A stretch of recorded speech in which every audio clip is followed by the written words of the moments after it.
Well, if you've taken antipsychotics, then like, but by all accounts, I should just go through the whole stream without saying anything, right?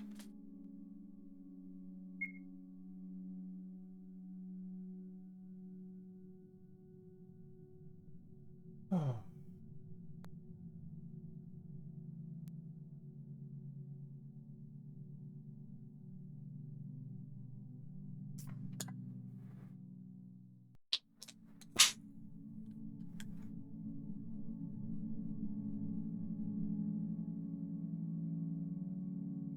Oh, that's so much better.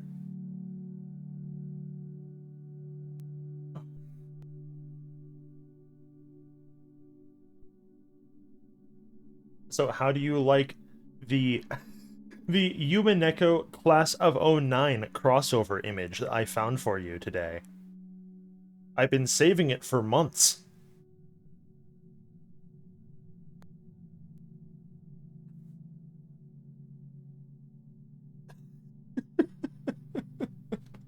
Truly, like, literally, like, the least likely crossover on Earth.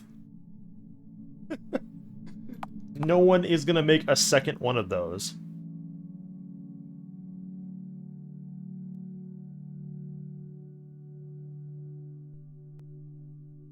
Okay.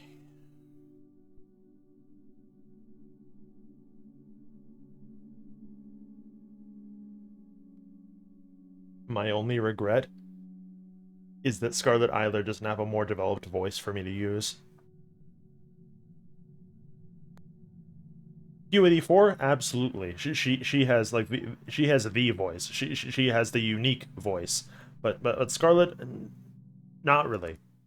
Like, not even remotely.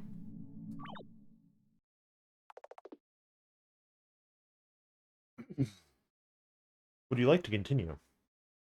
Against my better judgment. Oh, aren't you eager? Unfortunately, there's not much to do in this place, so we'll be leaving it shortly. As you've noticed, this Charlotte wasn't the child you wanted to save. Or did you actually like her more than the Charlotte Wiltshire you've been with for so long?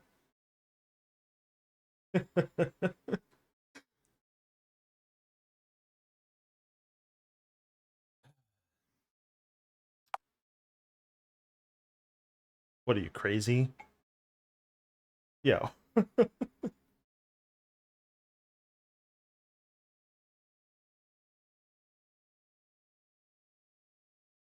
But also, this question and the ensuing choices don't necessarily match up, do they? My Charlotte and Q84 is more important is not a response to what he's asking. What he's saying is, do you like her more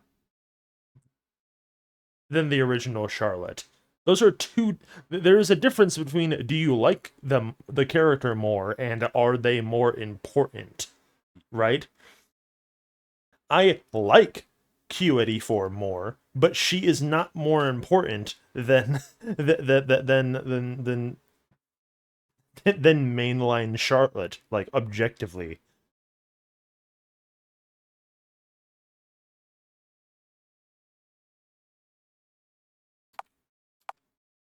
I'm still gonna answer it because it's funny, but the disconnect between the question and the answer choices is yet another thing that I kind of raise an eyebrow at when it comes to Etherine's like proofreading of these games. I suppose.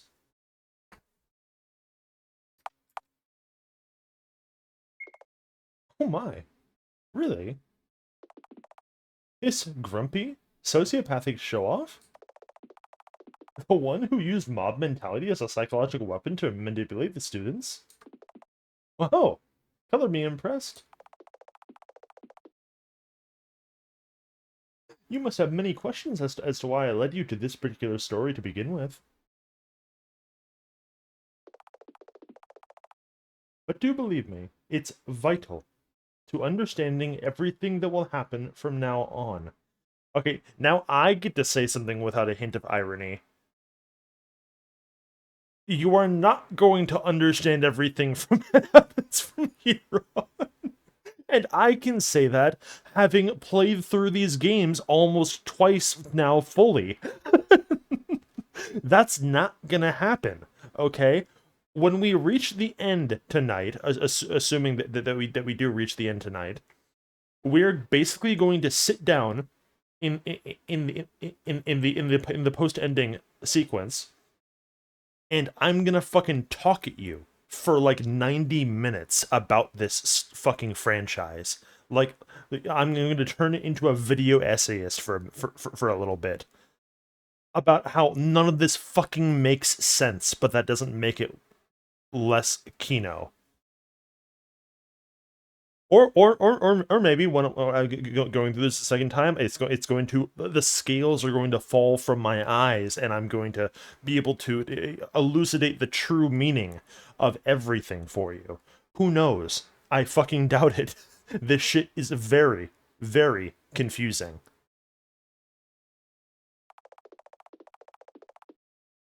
You surely didn't think that we were going to travel in time and change the outcome of prior events, did you? Because if you did, that would be rather unfortunate, after all. Like I said before, there's no such thing as rewinding time in the house. One story ends, a new one begins. It's an endless cycle of life.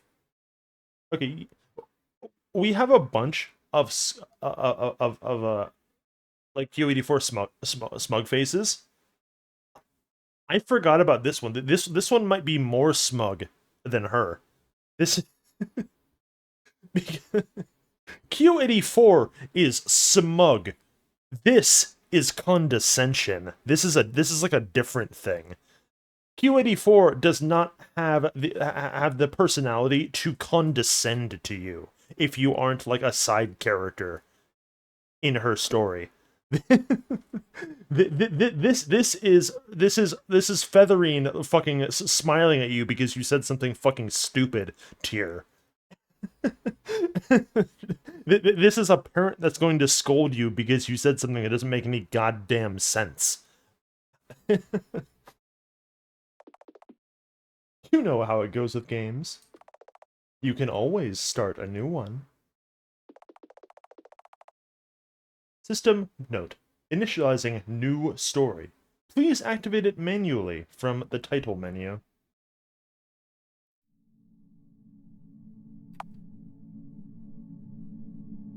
Such power.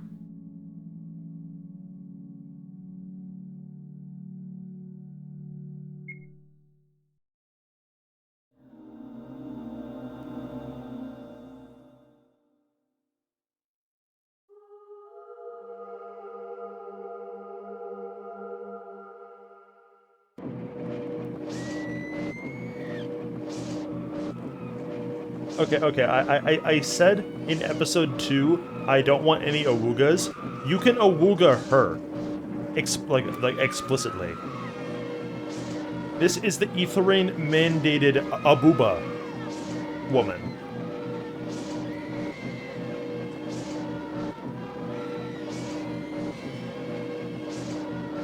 The world is clad in white and red. The awakened one sings a song of hatred and despair as she drains the colors from the breathless bodies. In this deafening cacophony of pained screams, I say a silent prayer.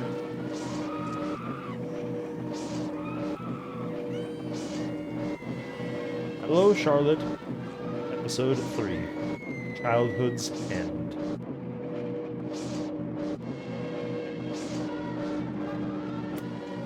The monstrosity hovers above me, sneering. Gloating with her Canon E-cup. Let's play hide and seek, shall we? I'll give you 3 attempts, she sings songs, caressing my cheek. I feel something crawl into my ear, but I'm frozen in terror. It's futile to resist. Run, little girl, she says. Let's meet where Mother is.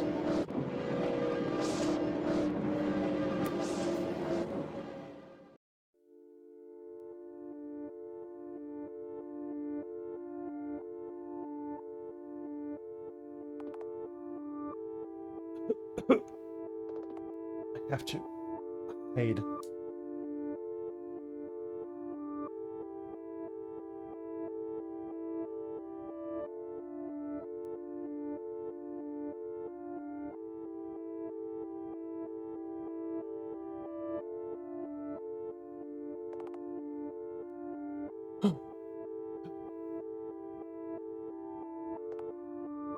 No way. After threatening me, she... What the hell? You don't have the right to be dead. Not after what you've done. You absolute freak show. Psycho. Murderer. No. No, she can't be dead. After I've seen what she's capable of, no, it can't be. I've seen her die before, multiple times. Hey, you're here, right? The one who was pulling the strings? Please don't fucking say that. Confirm if you are.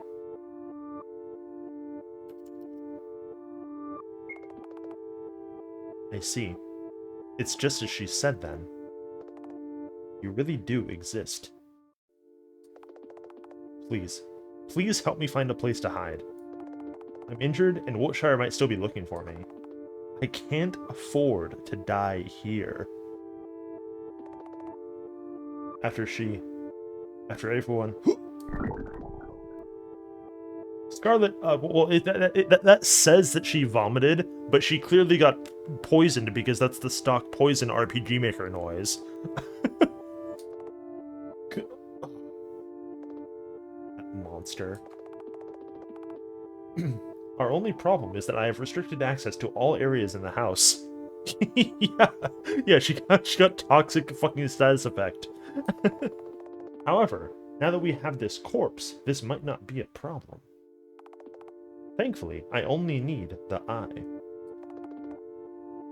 Scarlet brings out a box cutter. You do not need a box cutter to tear out a corpse's eyeball, okay? Like, you fucking reach in there with your fingies and you pull, okay? You don't need to cut, like, the ocular nerve after you pull. That is strictly unnecessary. Obtained. Charlotte's eye. Disgusting. Let's go to the elevator. System note. Switching control strings from Charlotte to Scarlet. With Scarlet's minimalist worldview, you'll be able to see the house in a new light.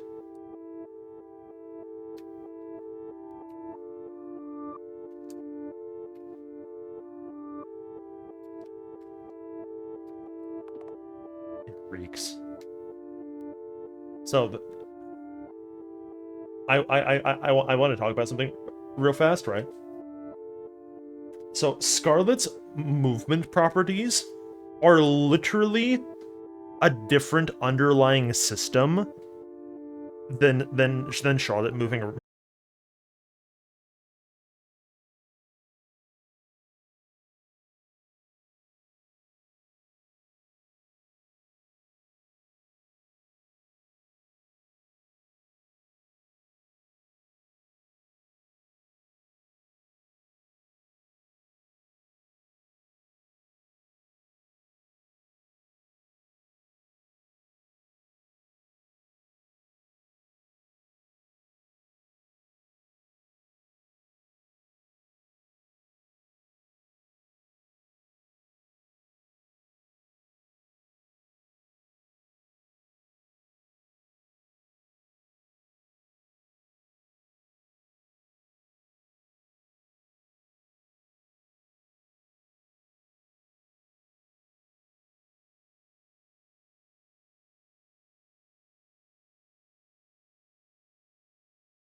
Cameras, huh?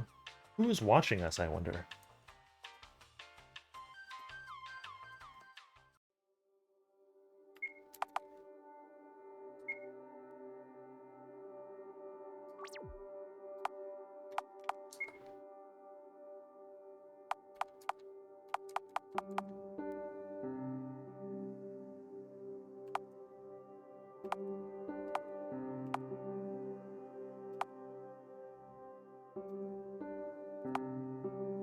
Okay, this is actually quite useful. Also, these look very pixelated because I'm upscaling the window. But if I were to click on them, then they look normal.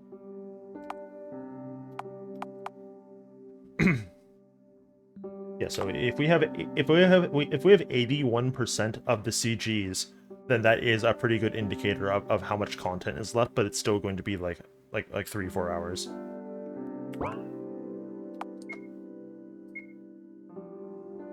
Please diary. Unit Q84 Observation Diary. Read the journal. Log 1245. Data deleted. Log 246. As a rule, all the Charlottes have a parasite in their brains. Q84 is a special case. It's safe to assume that she might be a defective unit, as there are no traces of the parasite in her brain. As a result, she isn't acting according to the program. So far, the defective units have had different deviations, varying from having hermaphrodite bodies to being physically or mentally disabled. No, hold on. Are you telling me that there's a Fuda Charlotte? Huh. I don't think that we should... Etherin, I don't think we should be trusted with that information.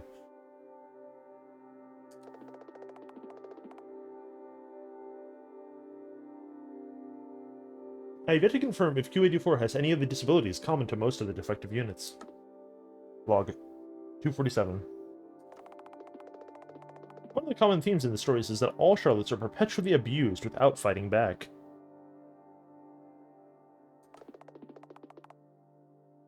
I presume it's a way to establish an emotional connection to the character. As soon as Q84 learned about it, she immediately took measures to fight back. She stole the samples of white flu from the workers' laboratories and deliberately infected all the students who posed a threat to her. Moreover, she founded the White Society, which exists for the sole purpose of lowering the population of the school. She's planning to use mob mentality as a psychological weapon against the students themselves. Log 248. Ever since Q84 learned that she cannot die until her story ends, her mind state has become more unstable.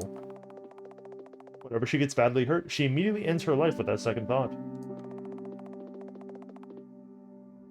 I think it may not be wrong to assume that she's afraid of dying, of dealing with the long-term consequences of injury. No, I'm gonna have to interject right now. She does that because if she can't fucking die, she's not gonna deal. Actually, never mind. Log 249. Out of all the NPCs, Q84 seems to have taken a liking to Henri Warhol. However, all she does is push her around and make her laugh at her jokes. This story's Miss Warhol is quite timid and vulnerable, so I can't help but feel sorry for her. But I keep reminding herself that she's not the Henri Warhol that I knew. Log 250. As much as I hate to admit it, I don't think Q84 will last for long. Her obsession with the color white is almost religious, which is quite worrying. Moreover, Q84 doesn't seem to have forged meaningful relationships with any of the tenants. However, she does experience loneliness, and subconsciously longs for attention. I will be there for her.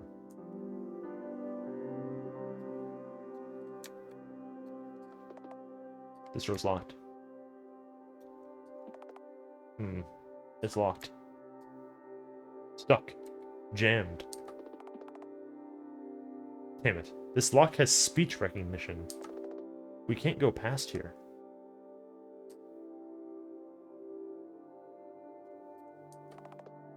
Into the vent shaft. A storage room? I cough up blood. Ow. Sparks start to dance before my eyes. This room will do. I think I can rest here. Just a little.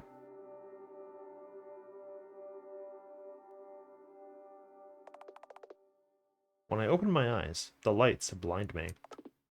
Have I died? You have 10 seconds to explain yourself. Otherwise, I'm activating the security system. No, I'm fairly sure the afterlife doesn't have pink-haired midgets threatening me. Manlet confirmed. Got him. 10, 9, 8. I covered the boy's mouth with my hand, silencing him.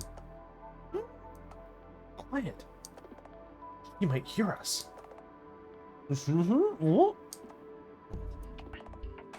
Whom are you talking about? Scarlet Wiltshire. The fuck? Do you know her? I do. So? Is she here? No, she isn't. She hasn't come home yet. Home? Oh god. Oh no. I have to run. I abruptly get up, only to wince in pain. Yet another one of these screen caps I have. Will you kindly calm the fuck down? Wiltshire isn't here, and I'm not her associate, okay? Oh, my ears. Keep your language in check, will you?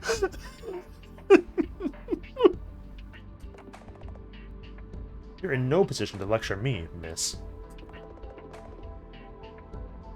I treated your wounds. Where's my thank you, Mr. Honecker? Honecker? As in Felix Honecker? Yes. So? I once read a novel with a character named that. Not again. Yes, I know. I've read it too. Let's never talk about this again. Ah, so that was a sensitive subject. It's nice to meet you. I'm Scarlet Eiler. I'm sorry for being rude earlier. I just panicked. Alright, I understand. What did she do this time? What do you mean? No, it doesn't matter. Scarlet Wiltshire murdered every single person on the second floor. Oh, that takes some talent. So you're the sole survivor? Yes, she wanted to play hide and seek, so she let me go. She's seriously messed up. Saying things like, I'll meet you where mother is. What could that possibly mean? You couldn't have possibly meant my mother, because my mother is kind, beautiful, and understanding. Do you have parents, Mr. Honecker? I'm not so sure anymore. He turns away, his voice becoming eerily quiet. I decided not to press him further. I have an uncle, though. I see. Say, are there any other people on this floor aside from you and your uncle? Hey, hold your horses. The fact that I've tended to your wounds doesn't mean we're on friendly terms now. Why should I trust you? If anything, we should quarantine you in case you brought contagious diseases from the second floor. I'm fairly sure I'm not contagious. Like I said, we can't be sure. No one here is allowed on second floor, Wiltshire excluded. So, you've never been to school? School? What's that? My wounds were treated by a kid without a degree. What good would a piece of paper with a signature do? Look, you aren't coughing up blood anymore. Isn't that evidence enough? You're right. I'm sorry. Never mind that. Sleep for now. If you do anything funny, Mr. Bennett will break your neck with a TV remote. This Mr. Bennett sounds like a scary person. If you try to leave this room, the doors will burn you to death. But I'll bring you food so that you won't starve. Have any preferences? No, not really. Alright. I'll be back in a few hours to check up on you, Miss Eiler. You're my patient for now, so rest assured. No one here will harm you. Okay. I want to believe him. Mr. Honecker leaves the room.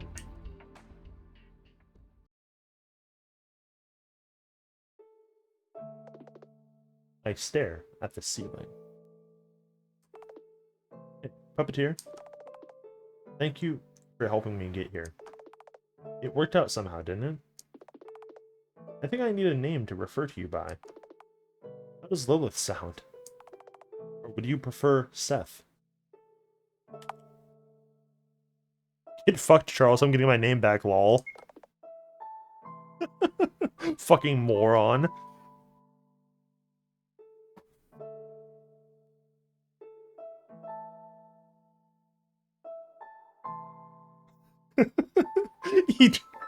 he just stops the story and goes, "Wait, no, hold on.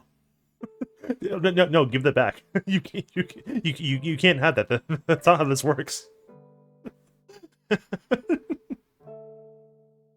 All right, Seth. It is. It was my father's name. You know, I have memories of the True Realm. It's a place that's nothing like this world. In that realm, I didn't even have a physical body of my own. Nor was I my own person. Here, everything changed. But even though I had these memories, I don't feel a connection to them. As if they don't belong to me anymore. Or perhaps they didn't in the first place. Still, I feel like I should apologize to the person Scarlet Eiler of that world hurt the most. However, no matter where I look, I can't find him anywhere. Sorry, I'm rambling. I need to rest. Good night, Seth.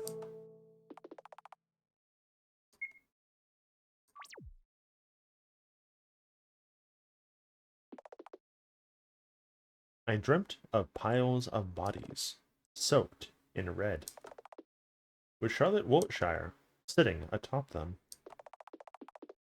Find me, Scarlet Eiler, she says. Let's meet where Mother is. Pushing me down, hovering above me, Charlotte Wiltshire is crying.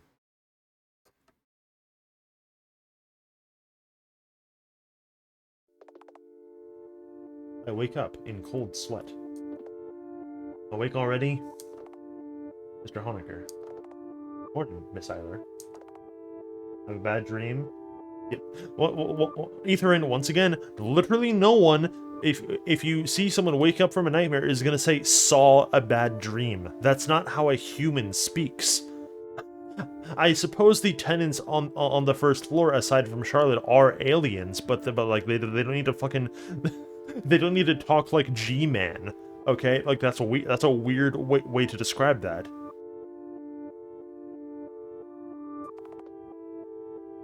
More like a nightmare. I have to find Wiltshire. Why so sudden? Weren't you hiding from her? I just remembered something. And well, after you finish with my treatment, I'll have nowhere to go. Everyone I knew is dead. One wrong step, and the doors will evaporate me. And now, Wiltshire is plaguing my dreams. I'll find her and get it over with. How do you plan to do that? And when you find her, how are you sure she won't kill you? I haven't thought about it yet. But I want to understand her. I'm afraid the logic behind your decisions is kind of wonky to me. You can't understand. You weren't there. She's not human. Scarlet Wiltshire is a monstrosity. She had her hair turn into enormous meaty appendages that she stabbed everyone with. As if a tumor grew on her body. Wait, appendages? A tumor? I might know what you're talking about. Please follow me. Here, I'll help you get up. Take the IV with you. I slowly get up and follow Mr. Honecker.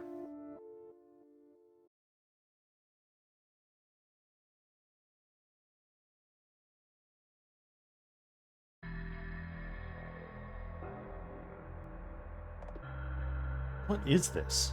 It's censored. I can't make heads or tails of it. Organic matter infected with a parasite. We were able to extract it out of Miss Wiltshire while she was sleeping. Killed her in the process, but she respawned anyway. But there's a whole pool of it. I know.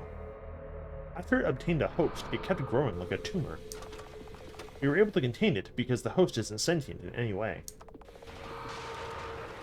It's a viscera complex, which is basically a brainless mass of organs. With a sentient host to feed on, however, this parasite can manipulate the fabric of time and space. I call it the Oracle. Oh. If it's this powerful, then... Can I become a host? What? You have to be kidding me, right? Were you listening to what I just said? Yes, I was.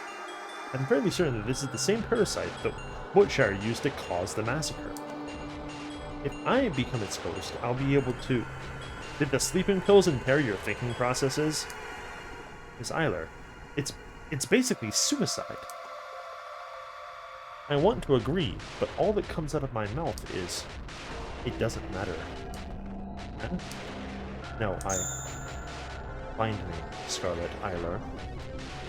Just... please. I have to find Wiltshire, no matter what.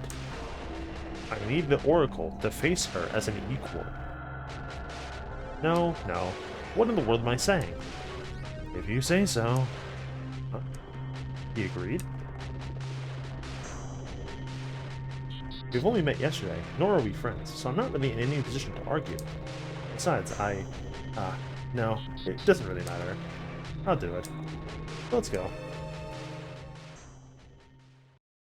Yeah, sure, whatever.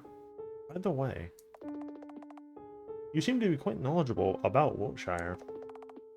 I've been monitoring her for a while. Have you ever seen anyone die in a gruesome death and have an exact copy of them walk in like nothing happened a minute later? There's something seriously off about that. Right, I thought the same. Plus, Miss Wiltshire herself is mentally unstable. She seemed to be adamant of the conviction that all of the house's inhabitants are NPCs. Fucking Redditor. NPCs? Non-player characters. Apparently, she strongly believed that this world is a funny little game. Is that so? That's ridiculous. Although, what she said about puppeteers, it was true, so what if...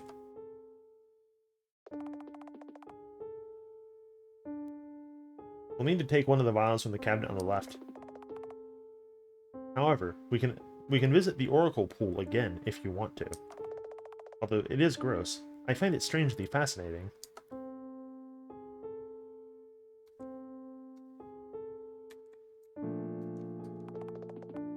There's a notebook with a cat picture on it. Do you like cats, Mr. Honecker? It's my research paper on the fatal feline attraction phenomenon. I flipped to the notebook. There's a 20-page analysis on rat behavior in regards to cat urine odor as opposed to the odor of other animals. The other 60 pages provide a detailed description on mag cats and their possible connection to the Oracle. Here it is. Got in a jar. Huh? It seems empty. It's a parasite. Of course you can't see it. However, it's desperate for a host. Despite being this small, it's extremely powerful. Still, it might drive you crazy. Eat you from the inside. Are you sure it's worth the risk? No, I don't want this. I have to find Wiltshire. I'm scared. I have to find Wiltshire. Please, let's just call it off. You heard the red truth. It is. If you say so. Let's get started then. Alright. What do I need to do? I'll operate on you and insert a part of the oracle into your brain. Let's go.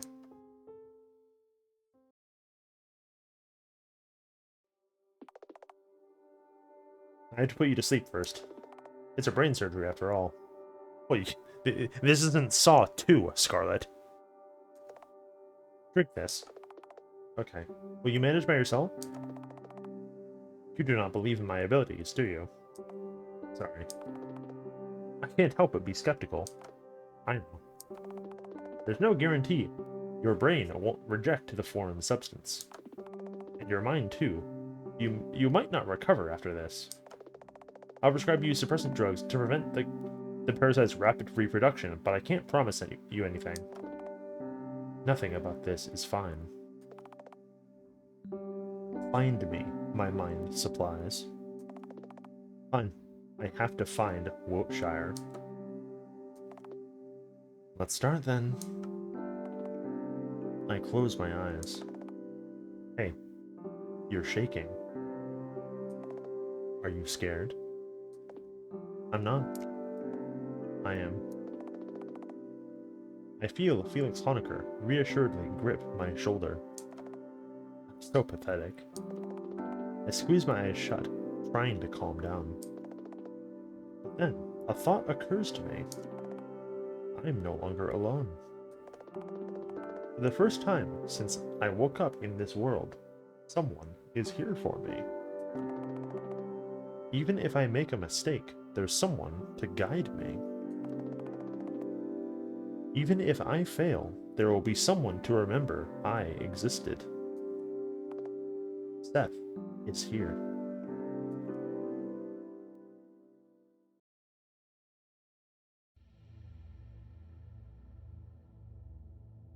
So?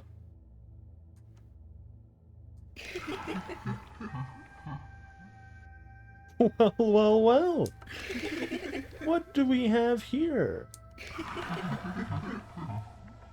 A cute little mind library.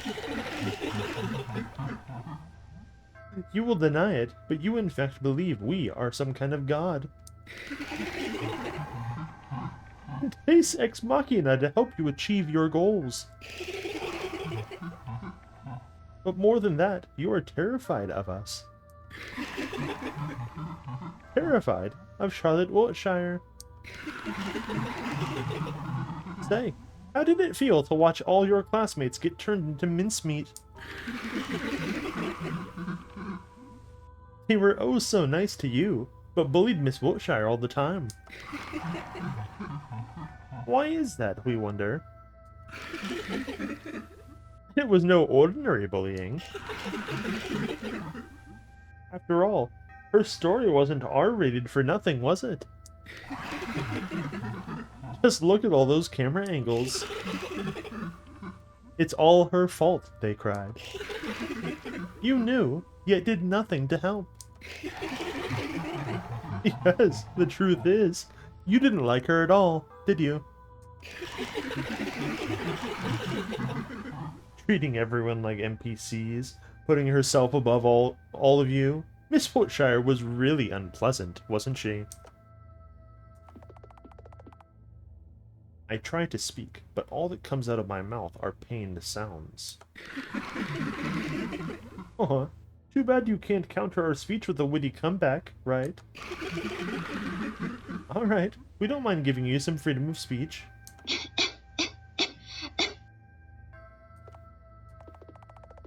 The Oracle waltzes around the place, falling apart and reassembling all over again. Hey, class rep! Why the sudden determination to find Wiltshire? Are you sure it's not mind control? I don't know, but I'll find her and make it clear. I couldn't understand her during her lifetime, so maybe I'll understand her in her afterlife. She seemed to know something I didn't. Are you sure you'll succeed at all? I'll succeed no matter what. With Seth, it's possible. We made a deal. Oh, how lovely. But how can you be sure that your puppeteer can be trusted? It seems like you're quick to trust each passing stranger once they're even remotely nice to you. Whatever. For all we know, they might be on Wiltshire's side. They're with me now. It's all that matters. They might simply be curious. It's not like they're deeply invested in your character, having known you for a few hours. Yeah, thanks, Etherain. Remember when you fucking chucked this woman off the fucking roof at the beginning of Chapter 2, and that was like that was the introduction to her, to Scarlet Eiler as a character? That was funny. Instead of letting her be a fucking supporting character in your second installment, in order to then prep the player's perception for her major role in fucking Chapter 3. Did it have to be done?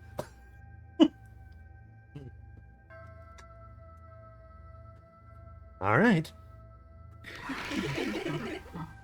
Scarlet is everyone's favorite girl. Look at you. You're obnoxious. Dude, you're gonna make her cry. Dude, she's gonna jump again. Like, fucking look at her. This time I mean it. I'm really gonna fucking do it. Keep quiet. You're just a pest. Sure. Well, shut up. The oracle falls apart again, turning into a pulsating mass of organs. I lie down on the floor, curling into a ball. It's okay. I can do this. You like to save?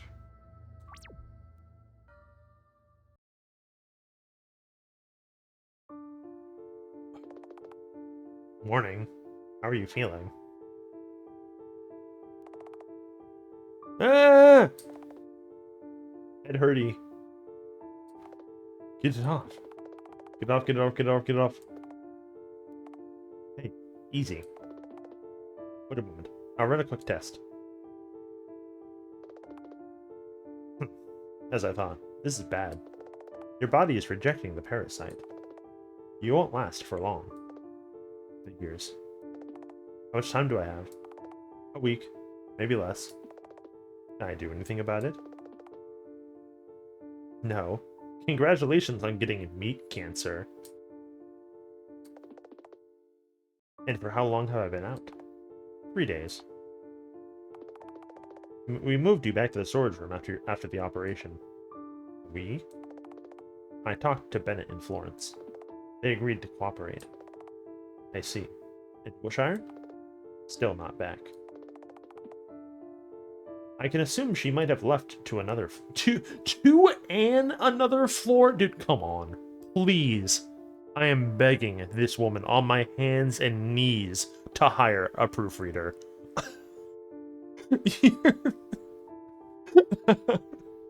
Oh Lord. Just look at what you've typed before you enter into the video game. And another floor. Come on, dude.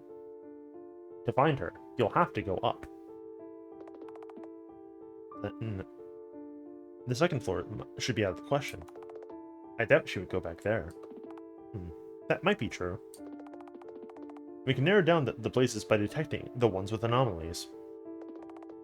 Oh, that would be of great help. Let's go. Florence will help us with the coordinates. She's the tech specialist here. Follow me.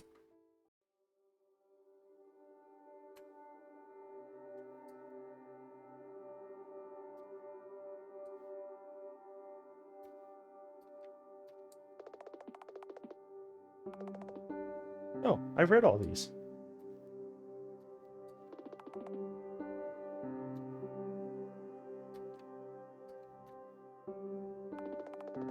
Hi, I'm Florence. Pleased to make your acquaintance. Hello, Florence. I'm Scarlet. So, Felix said you accepted the Oracle voluntarily. You'll die in a few days, right? Oh, well. Florence, please, have some tact. Oh, sorry. You two want to find the coordinates of places with power anomalies detected, right? I found 4. I sent the data to your PC, Mr. Honecker. Good job, Florence. You can always count on me. Let's see. We detected the signs of Wiltshire's presence on floor 4, floor 6, floor 9, and floor 11. The first dimension is the language land. It's located on the 4th floor. Alright, I'll be going then. Wait. What is it? Your condition is still unstable. Are you sure you'll be fine on your own? I don't need any help, and I don't trust any of you. We're nobodies to each other. Indeed. However, you won't be able to operate the elevator with your level of access. We, however, have access to floors 4 to 9. Damn it. He's right. Why not go straight to the 11th floor, by the way? There's a problem with that. Anyone can go to floor 11, but no one comes back. It's the point of no return. So I'd strongly advise going there last. Fine. I don't have the time or the strength to argue. Just let's go already. The sooner I find Wiltshire, the better. You don't care about anything else, huh? I'm going with you this time, then. Let us depart. Have a safe trip, you two.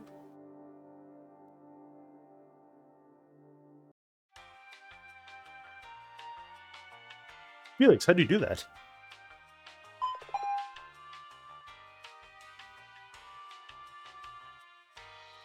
Destination reached. The elevator doors slide open, and something rushes in, completely filling the room. Can't breathe.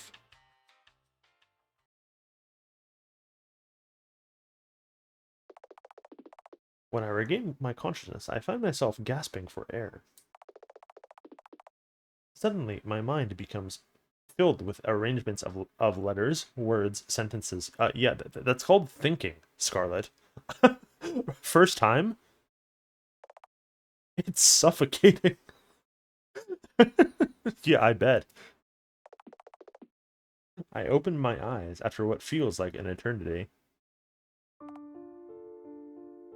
Where?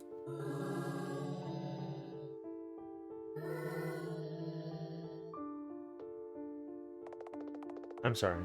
I don't really understand what you're saying. They're saying they saved you from drowning. It's the language of the old world. Honecker, you're okay. Duh. I didn't lose consciousness like you did. Where are we? In the Logos village. It's located in the dimension inhabited by anthropomorphic languages. I suppose I shouldn't be surprised. We don't have much time. My scanning device has detected Miss Wiltshire's presence outside of the village.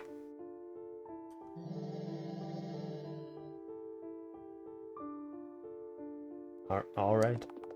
Wait, what did I say just now? Uh-oh. Looks like you got infected. What? Try saying something. Just like I thought. It must be because you must drown in the word sea. What does that mean? Is there something wrong with me? Yeah, well, you have the local version of a cold. Pros, you'll be able to understand their language. Cons, none really. It wears off after a while. Great. Another disease. Hey, don't insult it. If anything, it's the fastest way to learn a foreign language. Albeit temporarily. Alright, fine. How do you happen to know so much? I don't happen to know. I've been studying these floors for a while. I thought of them as dimensions at first, but it would be more correct to refer to them as floors. Is that so? You're quite dedicated, huh? I just want to be like Uncle is all. Anyhow, try talking to the person who saved you. Thank you for saving me. You are welcome, dear guest. Our purpose is to serve the speakers. Feel free to ask me anything about this place. Welcome to the Logos village. Currently, all the languages are on the verge of extinction, so we ended up uniting our lands. So we are the only village left around here. Oh.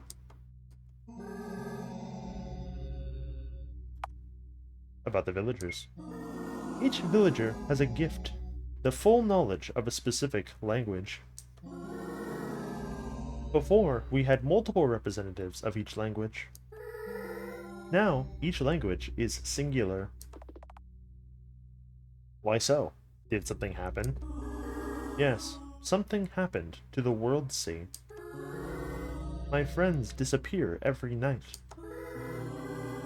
They leave the village as if something is calling them. Then they never come back. About the World Sea. The World Sea used to be our home. It gave birth to all of us. But then we evolved and conquered the land. However, as of late, our people keep returning to the sea. They leave without saying a word and never come back. I think I understand now. I'm sorry, but how can we get to the sea? Do you want to disappear too? No. We want to find out what's causing the disappearances. Right, Mr. Honecker? Yes, I'm sorry, but we can't stay here. Ah, is that so? You'll have to pass through the gate to get there. The gate, huh? Are there any special entry requirements? If you solve the riddle, you will pass through the gate. I figured it wouldn't be that easy. May you be blessed by the prism, and may it grant you its light on your journey. Here, have a cookie. It will cheer you up. Acquired a fortune cookie. Seth, new task. Leave the village. Let's do our best.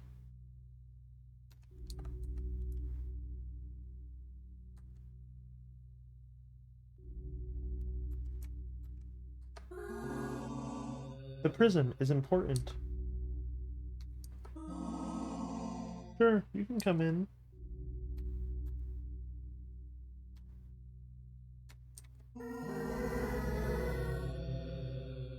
Logos can mean both word and discourse. Oh, but discourse is a quarantined word. Yeah, I bet.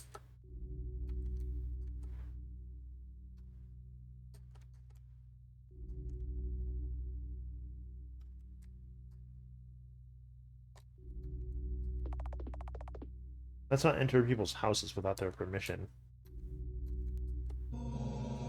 The prism is our hope. The prism is warm. The prism is bright. The prism is kind. The prism is wonderful.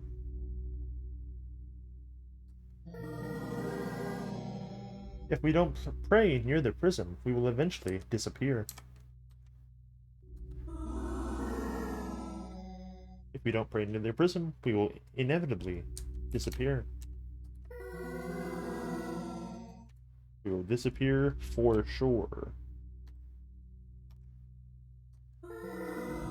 All my friends disappeared into the sea. You can come in if you want to.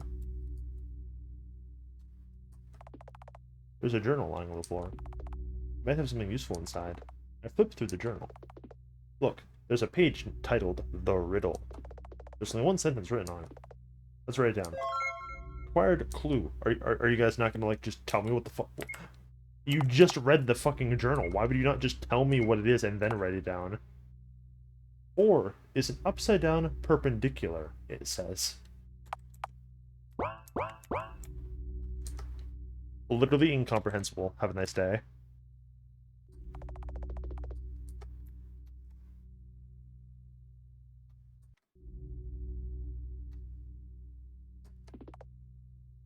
Welcome to the gallery. Here, you can have 2 tickets. Acquired a gallery ticket. This month's exhibition is mind. Read the introductory text. A body, clumsy, uncomfortable, gendered, uncertain, sexual, repulsive, real. A mind, a bouquet of fears and flaws and intrusive thoughts, wonderful and god-awful. God-awful is 2 words.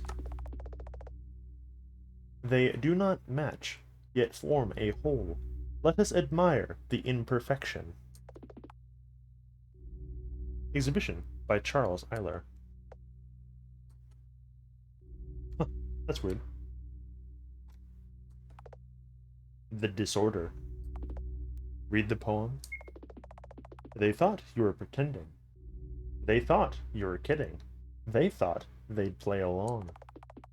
Believe me, I know that you're not a liar.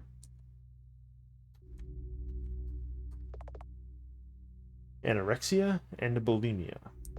Read the poem. Eating was wonderful. Eating was awful. Eating was blissful. Eating was sorrowful. Eating was joyful. Eating was mortifying. An apple a day. Couldn't you keep the hunger away?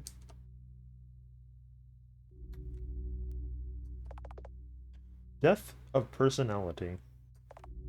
Read the poem. To you, who I no longer know, there was no other choice. Just one can stay, the other has to perish. Once you've failed. Right, a failure. That's what you are. You couldn't, you haven't, you didn't, you weren't able. So let me gently lower you into a tub of acid. Watch you slowly dissolve as I put on your skin. There's no doubt I'll be the one. But yet another failure.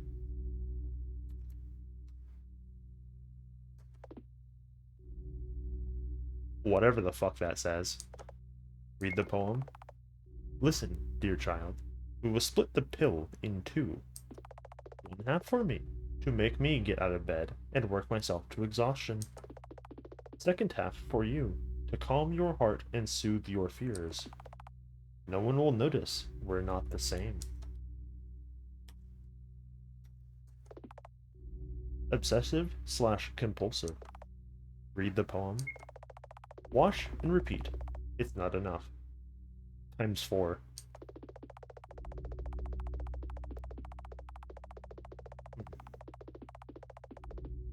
I think that's enough.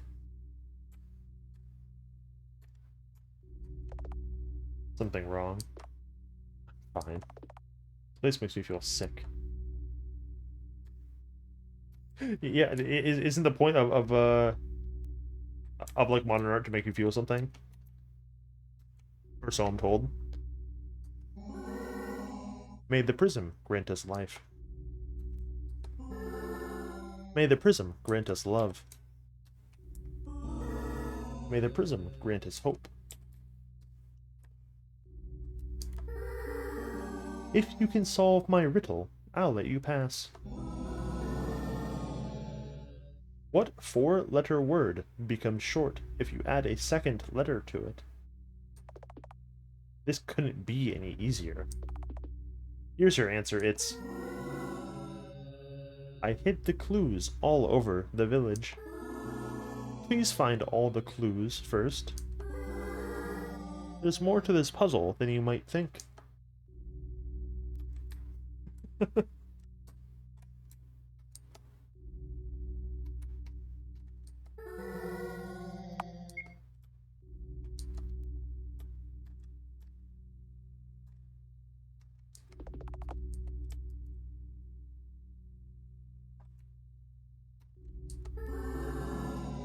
It's okay. I'm not sad my friends have left.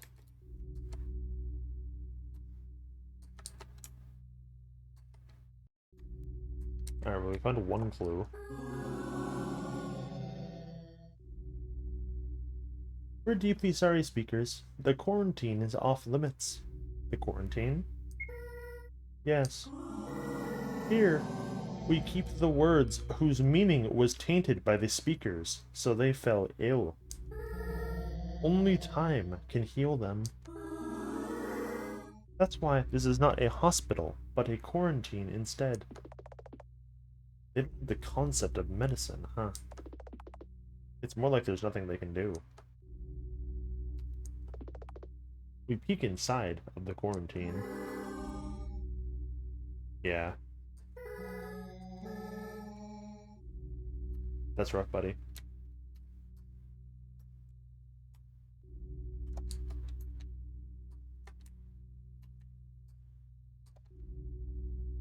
Hmm.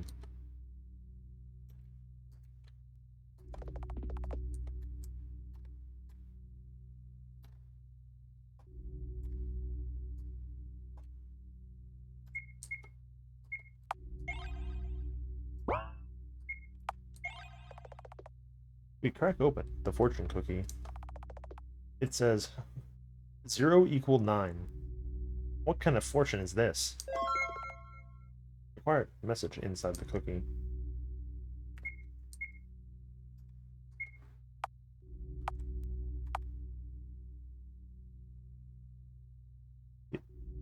It is R-rated. 3 visitors allowed at a time.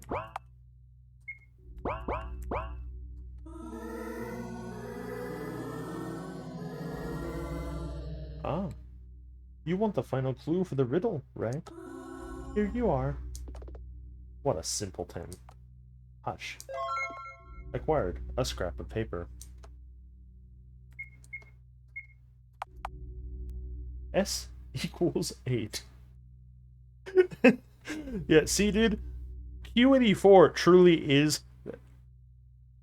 the greatest character in any form of media, because as soon as she fucking dies, we're immediately prompted with an incomprehensible Etherine's puzzle.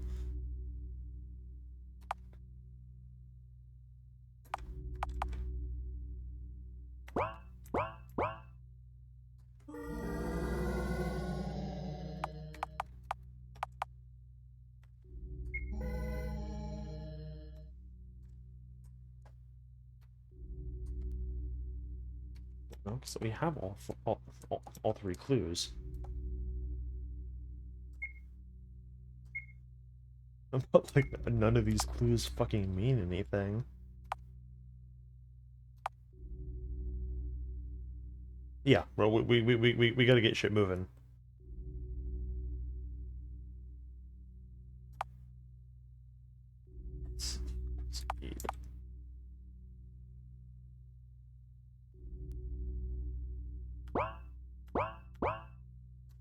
Yeah.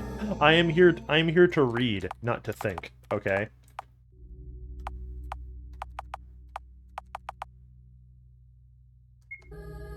Very well. You may leave, speakers.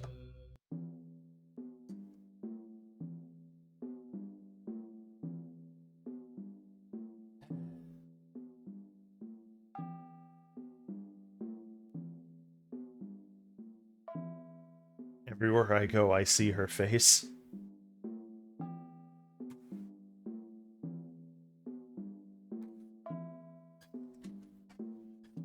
She's going to fucking revive autonomously.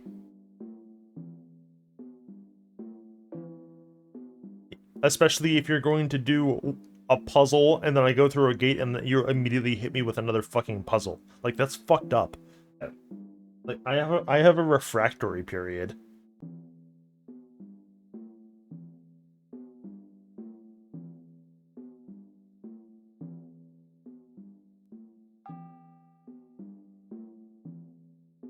Is it just like the direction and that's how much you move?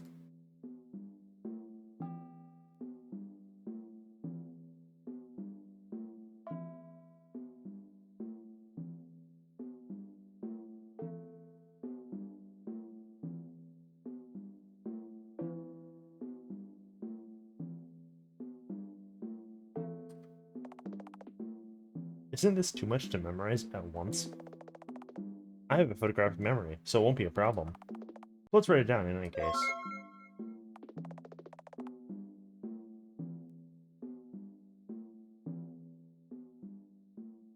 I challenge you to remember the directions without looking at the memo.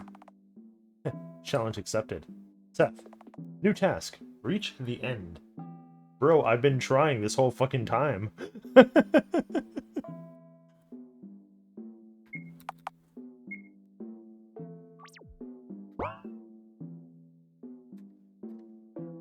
Okay. 1, 2, 3. Huh? Literally what?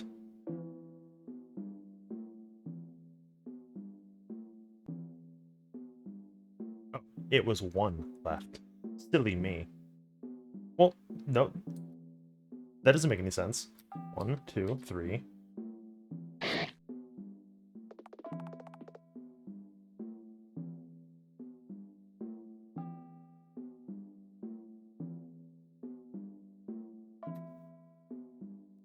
Yeah, so it's actually here then. Fucking whatever. 1, 2, 3.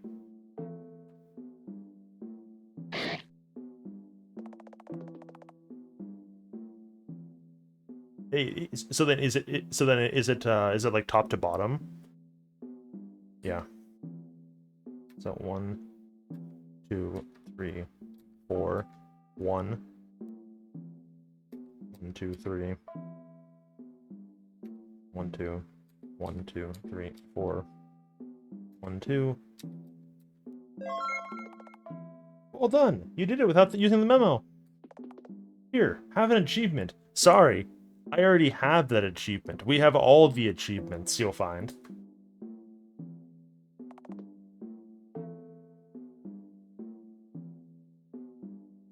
We're getting close. Already? Yeah. The source of this dimension's anomaly is up ahead. Brace yourself.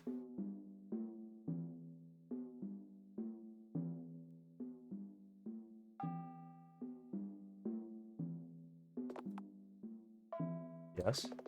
What do you plan to do when you find Wiltshire? I want to talk to her. There was clearly something she knew about this world that I didn't. Truth be told, I don't understand a lot of things about this place. It's so much different than what I was used to. Different in what way? Well, this place just doesn't make any sense. The only place even remotely resembling True Realm is the school. I never left the second floor because of that. It was the only place where I felt safe. But Wiltshire leveled it to the ground. I have no place to belong anymore.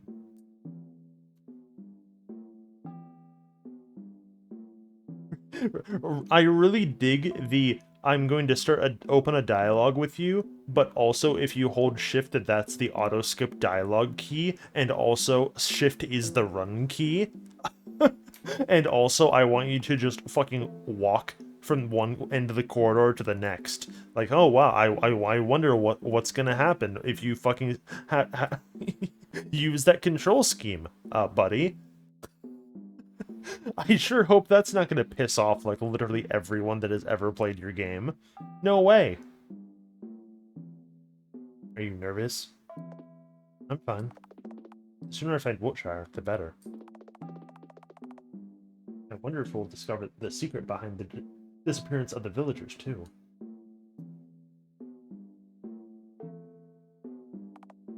Hold on tight.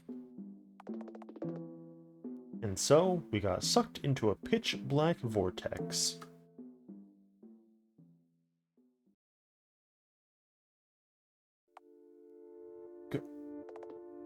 My head hurts. Mr. Honecker, are you okay? Yeah, sort of. I should have worn a hazmat suit. We're underwater? Suddenly, Felix's features become tense. Miss Eiler, look up. I do as I'm told. And the scene that unveils before me is...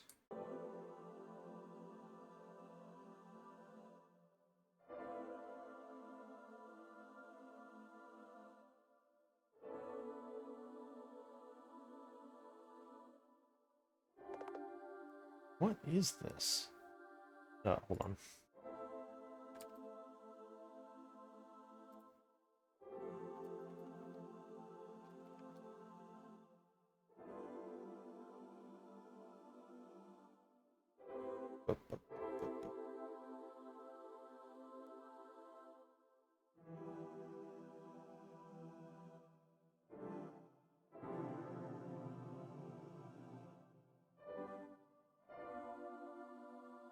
Okay, there we go.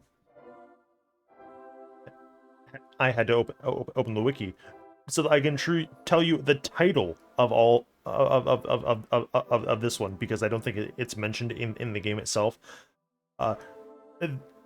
This Scarlet is referred to as the Pure White One.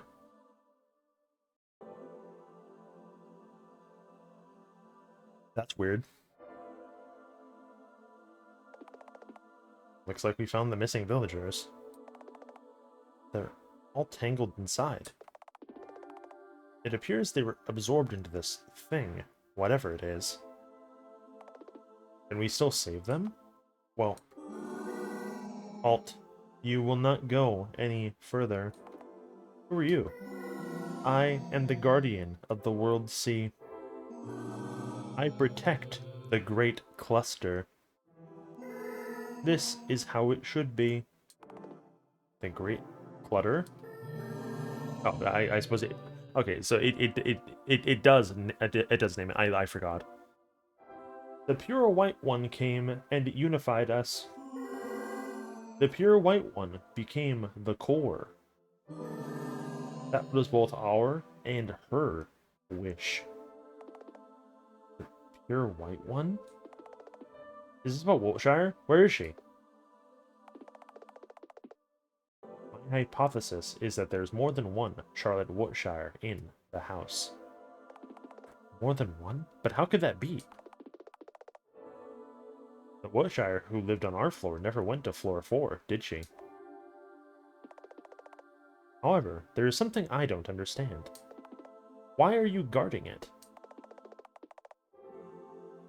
Isn't this world cluster the reason for the extinction of your people? The world cluster is not the cause, it is the consequence. Can't you just tell us what's going on? we're gonna be saying that a lot, Scarlet, you'll find. I think I get it. The Great Cluster absorbs all the existing languages into it and unifies them into one. And this floor's Charlotte Wiltshire must be in the center of all of it. She's the core of the Great Cluster. That's literally what he said. The Guardian nods in approval. The core? But why do this? Aren't your people suffering? This is how it should be. The speakers are hurting. The speakers want to understand each other. So we will endure for their sake. Sounds like we've come across a purely altruistic civilization. But why is it gonna be like that? The villagers aren't happy about it. If anything, they're all depressed. It does not matter. We exist to be used by the speakers. If they want to hurt, we will become their weapons. If they want to deceive, we will become their shields. If they want to connect, we will become their bridges. If this must be achieved at the cost of our lives, so be it. This is how it should be. Let's go back, Miss Eiler. Our Miss Wiltshire isn't here. There's nothing we can do to help them. Right. Goodbye. Word, Sea Guardian. Farewell, speakers. And so, we returned to the first floor, and I fell into a deep sleep.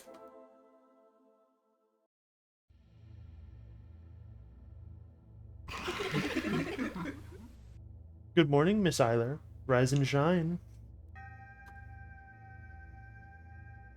I find myself unable to get up from the floor. My body feels heavy. Hmm? What's wrong? Not feeling well? What about your little MacGuffin quest? Shut up. The Oracle extends their hand to me. Here, a helping hand. Things might get a little hard right now. But let's get through it together. I don't take the Oracle's hand. Aw. If you don't accept our help, your condition will worsen, you know. My condition doesn't matter. You're nothing more than a tool, and I'll be the one to decide when to use you. So don't you dare manipulate me. Aw. You're just so afraid of being incapable, aren't you? Because, in truth, our little Miss Scarlet Eiler isn't all that smart, is she?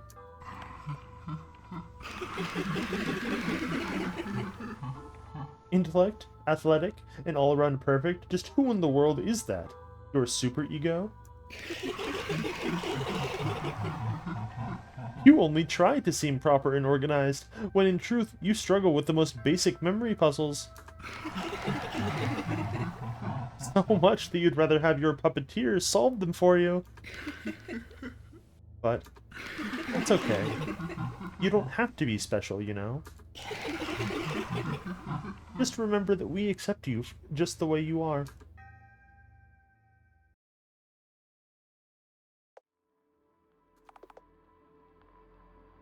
Occur isn't here. I should go look for him.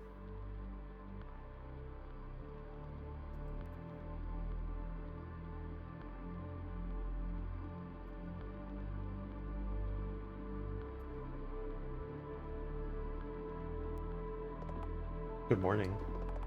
Which floor are we going to next? Mr. Onager? Ah, you were here. You didn't notice me at all. I'm busy. Lots of data analysis to do. Take Florence. 6th floor. Fine. Not very talkative today, are you? I need time to recharge. Without further ado, Felix rummages into his pockets for what appears to be a small transmission device. Hello, Florence. Can you babysit Miss Eiler today? No, no, yes, and fine. You'll get your promotion. Florence arrives a few minutes later. Morning! Expect me as soon as you're ready to depart, Miss Eiler. So, can I, like, leave? Let's not go there.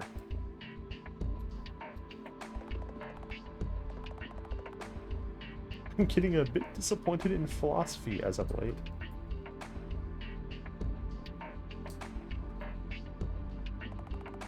He's mumbling something to himself. I'm going to shorten you today. Miss Eiler. Let's go. Attempts at a friendly conversation were completely ignored.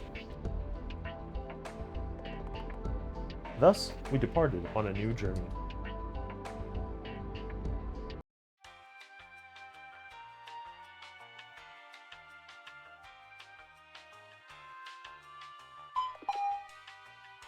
Destination reached. And here we are. Welcome to Floor 6 Laboratories. This place looks quite high-tech. Well, of course. This place is built like a big testing polygon. Have you been here before? Yeah, kinda. Dr. Huxley makes us run all kinds of errands. So they involve other floors, too. Dr. Huxley? Henry Huxley. He's Mr. Honecker's, uncle. Yeah, that's what we agreed on. Agreed on? Anyhow, Dr. Huxley is an amazing man. We all look up to him. Let's get to business, shall we? Welcome to Floor 6 Laboratories. Enter the capsule to initiate the virtual vessel program. Explore the laboratories while your body relaxes in the detox capsule. Wow, this is new. Wasn't here before. Yeah, I can assume there's a reason they reinforced the security measures, but I can't fathom what could it be. Honestly, I'm a little disappointed. There's no thrill to it if you can't get diced into cubes. Would it be weird of me to say I'm relieved? What's it say? Up ahead, memory room. Save.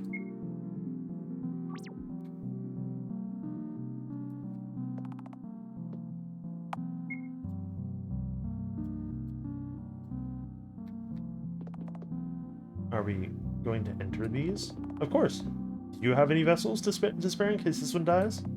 Well, no. Then there's your answer.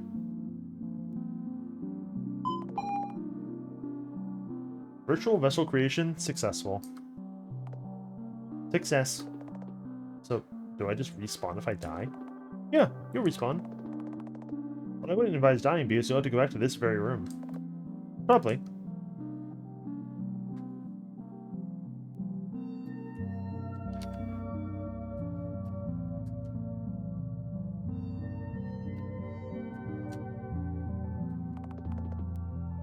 Memorize the sequence from left to right. Memory puzzles, huh? I don't have time for this. Handle it, Seth. Well, at least this one is, like, fucking easy. When you have the ultra high-tech ability to take a screenshot.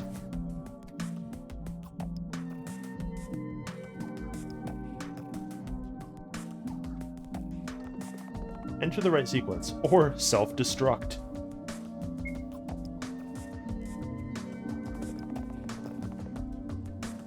Activate these switches in the right order. Exit if you want to retry.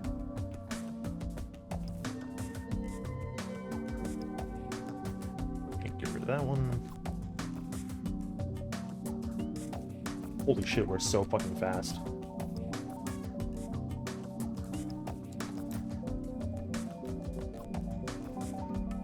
What? How do I activate these? Oh, I see.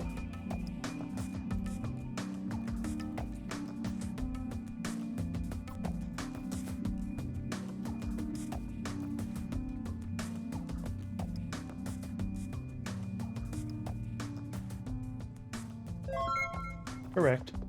Success. You did a great job. Yeah. Duh. Hop ahead. Coordination room.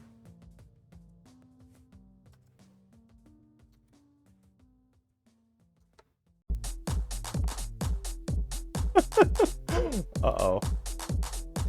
I played Undertale. I know what this means.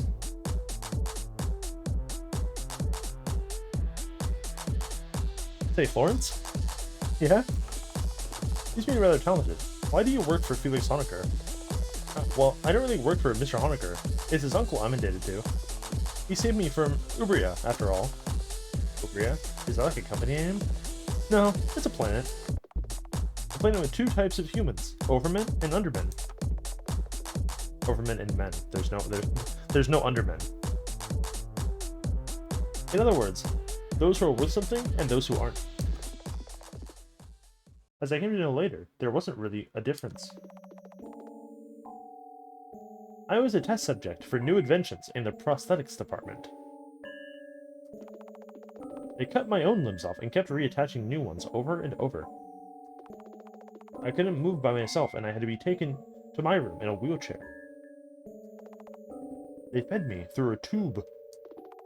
Now that I remember it, personal hygiene was also impossible without the help of the assistants. Talk about personal space. Why are you smiling while telling me this? This is a horrible memory, isn't it? Huh? Ah, I didn't really think about it. What's up with that reaction? Shouldn't there have been organizations that should have defended your rights as a human? There were many. But they killed more of us than the scientists did. How come? Shouldn't they protect you?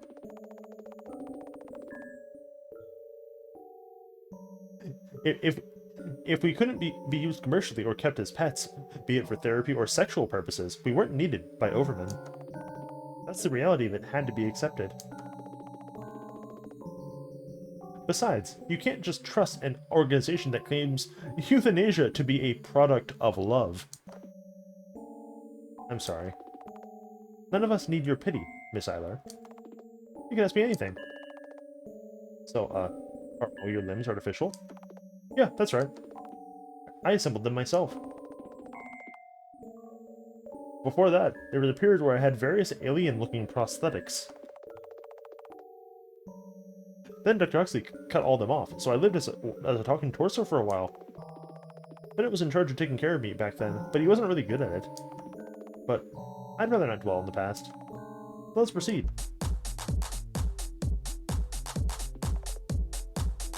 Walk on blue and yellow only.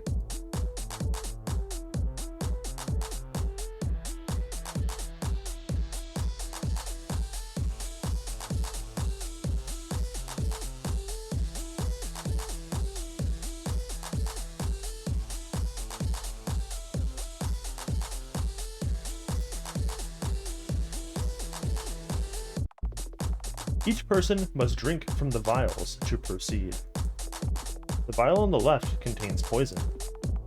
It's just a simulation, right? But one of us won't be able to proceed past this point. But then how... It might be a trap, too. Yeah, we want to separate us, but... It's a game of Tyler. I can drink it. Are you sure?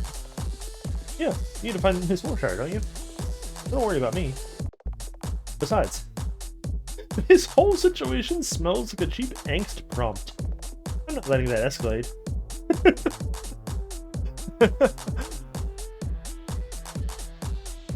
I drink from the right vial. Florence drinks the vial with the poison. Her image becomes distorted, and then silence. She's gone.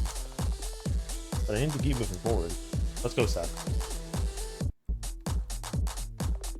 Up ahead, focus room. Oh, fuck me. Do not fear warm colors.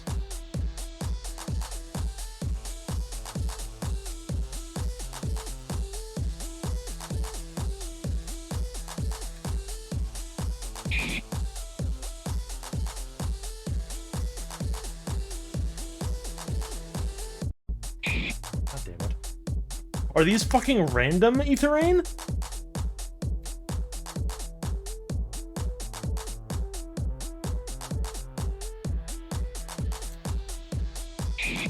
You are such an asshole. I fucking hate you so much.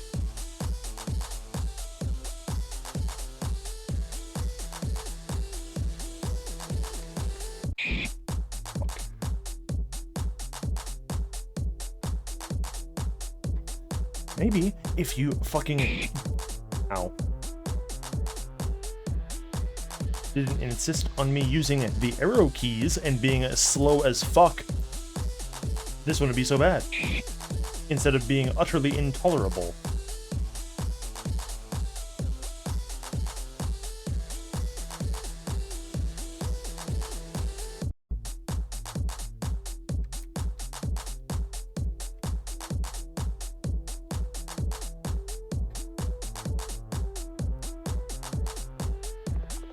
Congratulations. Up ahead, TV World Project Chamber. Save. Once. Told you, I got faster than you completed those rooms. But how? Let's say I took the secret passage. Anyway, let's get moving. Miss Wilshire's presence is this close.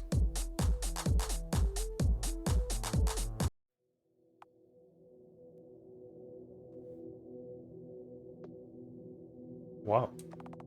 What in the world is this? Ooh, this place hasn't changed one bit. You've been here before? Yeah, well, it's a long story. You can take your time looking around. By the way, why isn't anything moving? This area appears to be in a stasis field. Just look at all these mad cats. Whoever's in charge of this place, they probably want to stop the infestation from spreading. Wait, what? Mag cats? Well, the maggot and a cat. A mag cat. Gross. Come on, they're lovely. I always wanted to keep one, but we workers aren't allowed to have pets. There's no way I'm ever keeping one. To each their own. Let's get to our investigation. Where?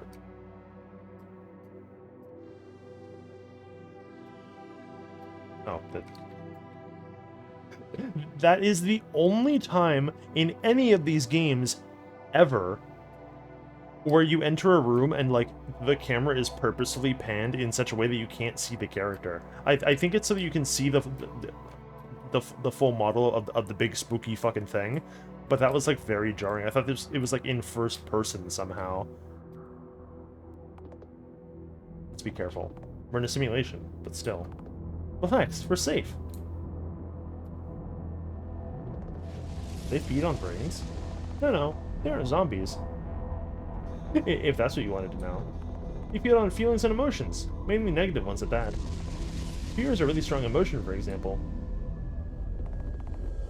TV world. A world inside the TV.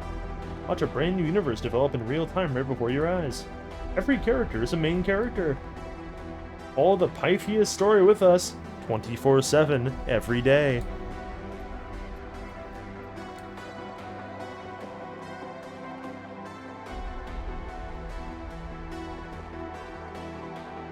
Did you know? They make really loud noises when they communicate.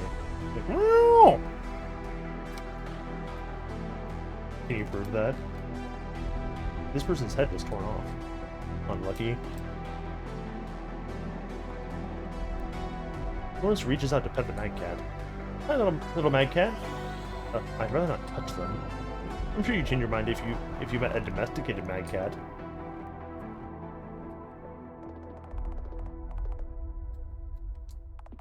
The documents are titled The Oracle Project.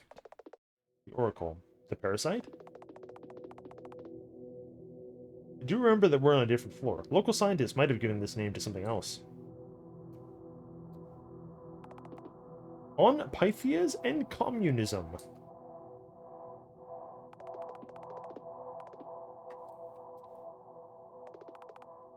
Artificial religion and game theory.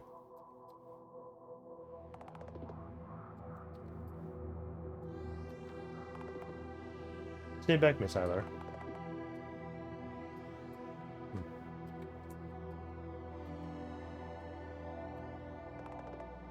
Channels are parallel worlds. Yeah, but what about the game?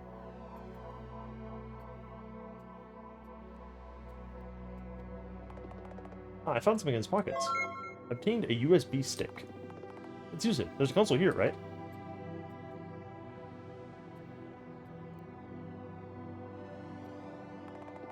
There's something written on the screen. Can you read it? Let's see. It says the Oracle Project. Name, Charlotte Wiltshire. Unit, 091. Status, brain activity, green. Vitals activity, green. Lung oxygen, green. She's still alive? Seems like it. Probably keeping her alive for the sake of TV world. It's a universe of her mind, after all. If she were to escape or die, it ruined their show, so they weakened her body and keep her mind on suppressants. Ironically, it's the Mad Cat infestation that got these scientists in the end. Like this. What? I didn't hear you. Something like this. It's too cruel. It's the entertainment industry, Miss Eiler. You just need to accept it. There's no way I'll accept something like that. It's wrong. Why should it be like this? Man, people from the second floor are so difficult. What should we do? We can't leave her like this. Is that so, then? What do you suggest, Miss Eiler? Kill her? No! Then transfer her brain into a new vessel, completely wipe her memory, and therefore killing her as a person? No, Yeah, the only right answer is, let's go home. But, I want to help. You can't. There's nothing you can do. Let's see the simulation, Miss Eiler. Your Miss Wiltshire isn't here. It's unfair. I'm fairly sure she didn't want to end up like this. Why must it be that way? Perhaps that's how it should be. There's no way I'll be at peace with this. Why can't I save anyone? With a heavy heart, we shut down the virtual simulation program and return to our bodies. I return to normal. Seth, let's check on Florence. Task, check on Florence. Also, Fuck that USB stick, I guess. If you don't fucking do before you interact with the thing, then it's just gone forever. Rough. Hey, Florence? Florence, wake up. Ouch. Thank God you're awake. You worry too much, miss. I'm alright. You don't seem like it. What happened? Oh, well, this capsule was advertised as a detox spa, right? Looks like the soap effects wore off. Excuse me? Let me explain. We workers have regular soap intakes as a must. It affects us in a way where we will become restless and hyperactive. Alarmingly so. Also, it lowers our intellectual abilities and inhibits analytical thinking processes. Otherwise, we wouldn't be able to work 20-hour shifts with such vigor. Nobody would. Not after what we went through before our life here. You were raised in the labs, right? Yeah. Imagine living in a box with no control over your life. The lights go on and off. Sometimes you get food, sometimes you don't. Sometimes the food's poisoned. On purpose, of course. It was like that for Ben, too. No wonder he wants to forget. Thankfully, they didn't use this for breeding, but there was a department for that, too. Lecter was there. Lecter? A coworker of mine. You don't want to know him. Okay. Most of the workers have severe PTSD. Except the androids. They have it easy. That's why soap is the best thing that happened to us. We can just happily move forward and do errands without thinking too much. I'm trying to keep the dose in check, but Bennett is a total soap junkie. I shouldn't get emotionally involved with these people's problems. Only finding Wiltshire matters. Can you walk? Yes, don't mind me. Let's leave.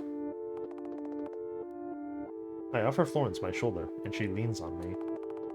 We slowly walked towards the elevator, and left the 6th floor behind.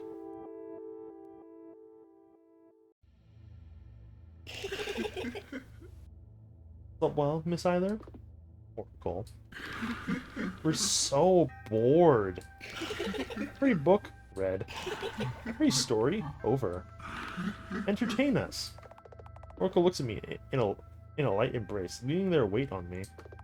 Oh, get off me. Aw, it's so cold. I don't have time for this. I had to find Charlotte Wiltshire.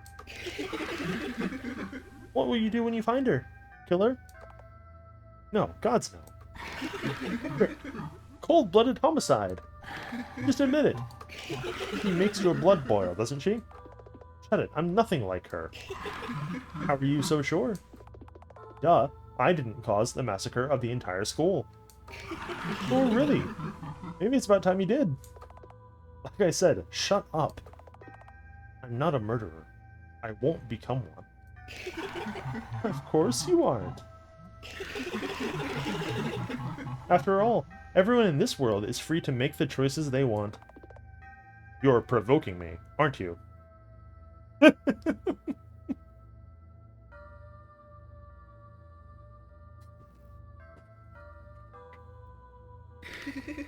Maybe. Still. The others have it easy. They have fun. Yet you, truly a killjoy, as they say.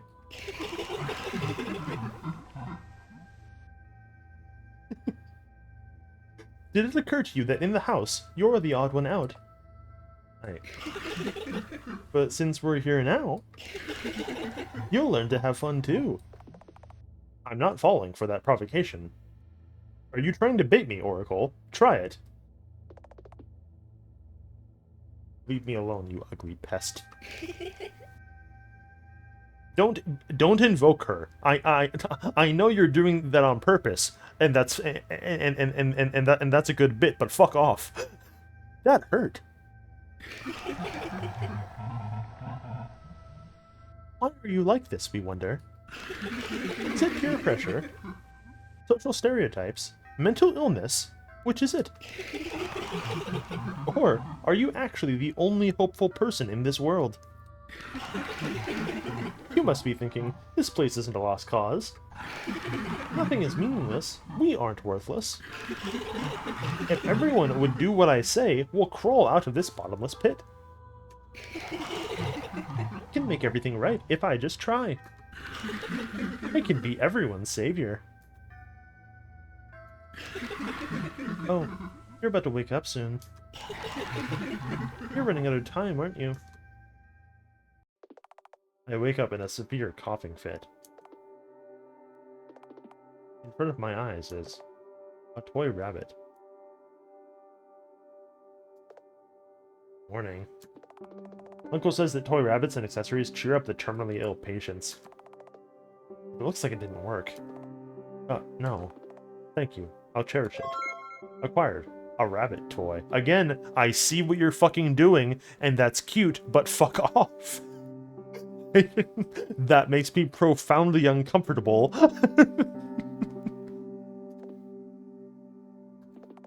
Looks like your condition is getting worse. I need to get to a new floor. Right, you do. I already arranged a trip for you. I still have business to finish here, so you'll be going with Bennett. The TV remote person? Yes, that guy. There he is. Hi, Miss Eiler. Hi. Your hair's so red. Is that your natural color?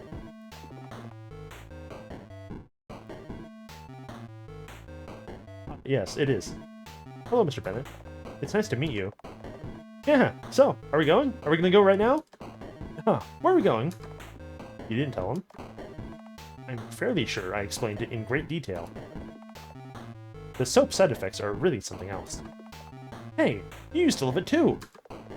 I was young back then. You both seem young to me. Explain it again. Yeah, see, Bennett being here is good gaming because I can do a fucking voice. I can do a crumb of something instead of just speaking. You will be going to explore the Floor 9 for traces of Charlotte Wiltshire. Floor 9 is infamous for its advanced technology that turned their floor into a garbage dump. That's why it's called landfill. Yeah, garbage! So, are we going? Are we going right now? Yes. Let's have a small breakfast and set out, shall we? And so, we did.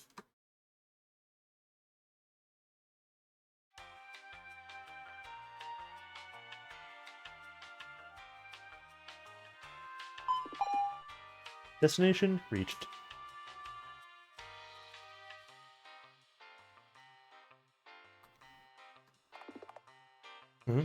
The doors aren't opening. Try pressing the emergency button. Okay. I press the emergency button, and the floor below us opens. Ah! We scream in unison.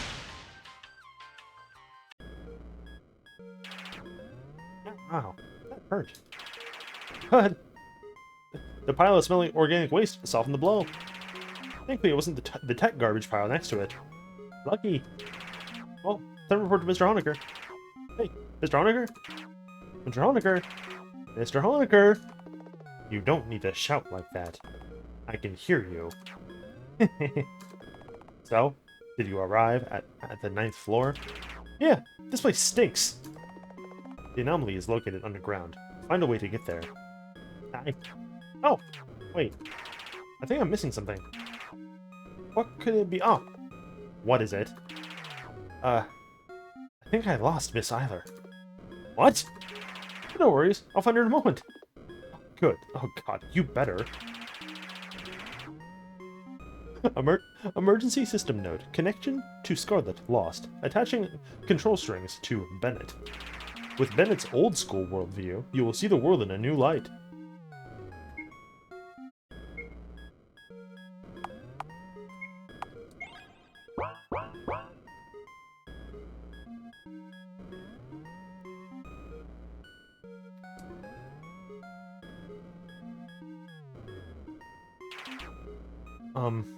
Mr. Honecker? Yes, Bennett? I think Miss Eiler broke. What do you mean, broke? Is she alive? No? Yes?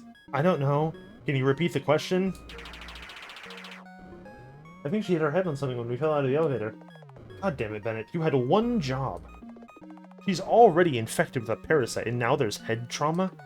I should have known better than to trust my patients to a soap addict. Sorry. Oh, fine. Just take her to Wiltshire's whereabouts. She should be down below, so find a way to get there, and I'll aid you with it if anything comes up. Got it, Mr. Honecker. Obtained. Scarlet Eiler. Picked her up like the fucking baby from the pit in Fallout 3. Landfill. Experience the greatest of joys. Take the challenge and descend to Eden. That seems fishy. I agree. Descend to Eden, huh? Something's off about this.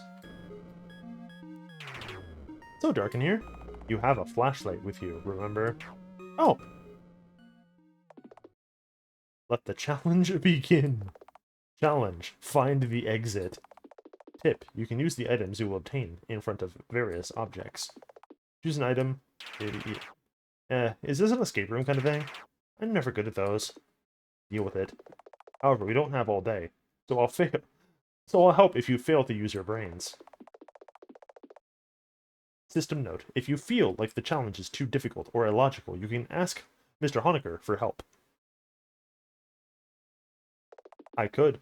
Just use Honeckerpedia from your item menu. He may not solve the he might not solve the puzzle for you, and sometimes he won't reply. But he'll provide useful tips when the time is right. Probably. I'll be back, okay? One soda costs 5 coins, and I'm broke. Fuse box. 451. Locked. Room 432. It's locked. Room 433. Some coins in the piggy bank. Take them. I can buy myself a soda with these.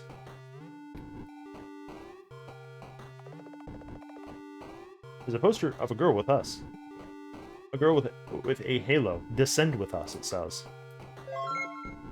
Acquired an axe. Nice! Laptop's plugged in. There's no power. Shouldn't there be a fuse box or something? I'll look for it.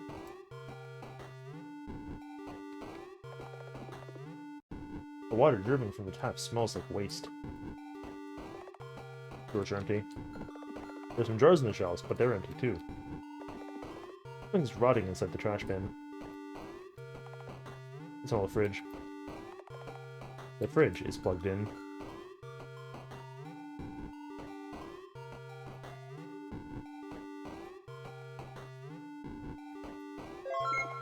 Acquired a soda can. Oh, I get it. I need to turn the right switch on.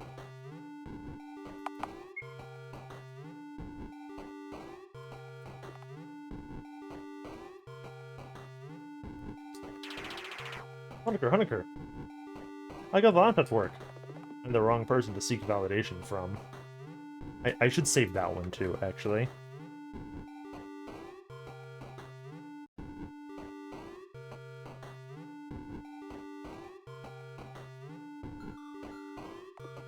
Good job. It's password locked. I figured as much. Just don't type in anything, okay? Fine.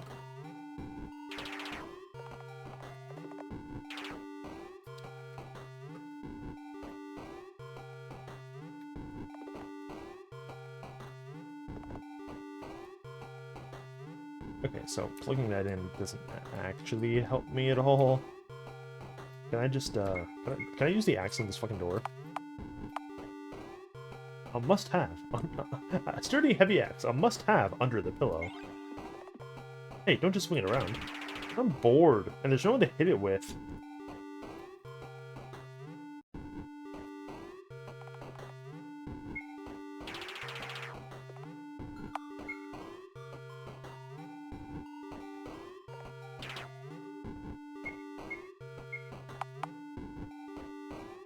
Soda can. Made from 100% concentrated apple juice. Tastes like a real watermelon. Oh, there's something solid inside the soda can. But I can't get it out.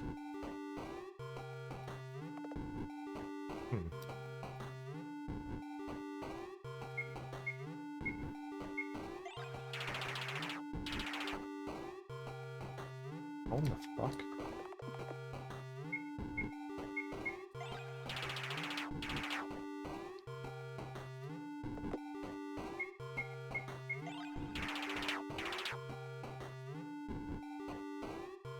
You would, like, probably, like, you'd use the axe on it, but, actually, no, why the fuck would the fridge that we can't open? It's not that we can't open it, it's the fridge that won't open.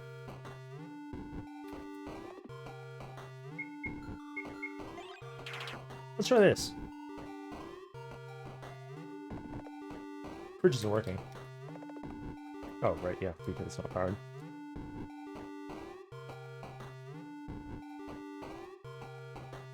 See, Bennett's theme is good when he just shows up for like 30 seconds and then leaves, right? I don't think Bennett's theme is good when as an extended music track. Like it is literally not designed for extended like loops like this. This sounds bad.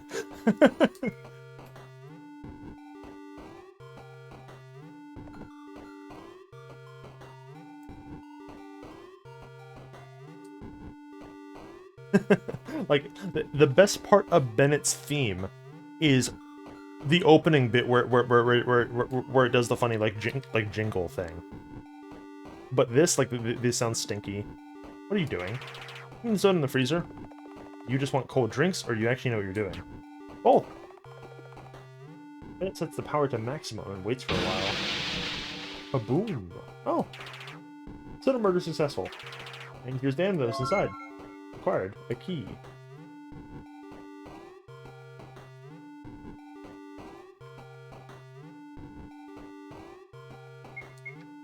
Does he say which one of these? What could it open?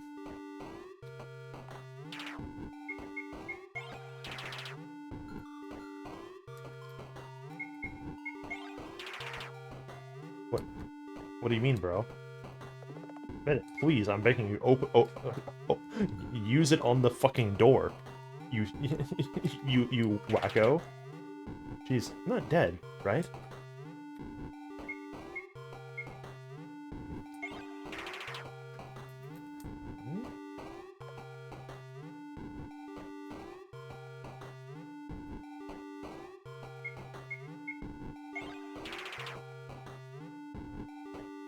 What could this key open? Well, are you gonna fucking find out, Bennett? Or are you just gonna fucking jack off? Oh,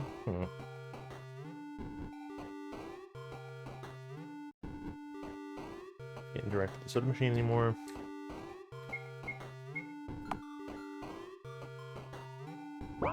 Desk drawers. Did I miss a fucking... Let's open this lock with a key I found. A USB stick. Okay, yeah. Silly me. I clicked on every single tile except for that one.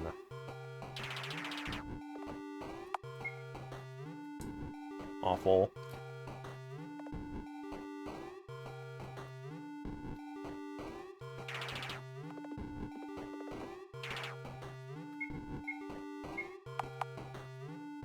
USB stick obviously has government secrets inside.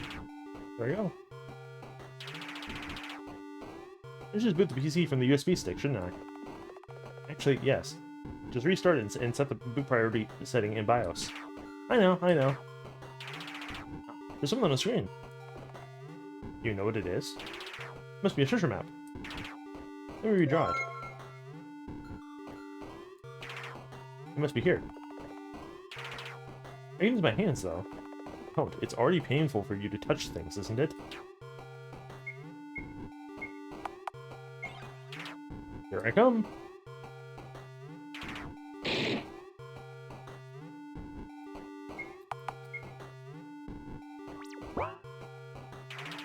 Oh, there's a corpse hidden in here.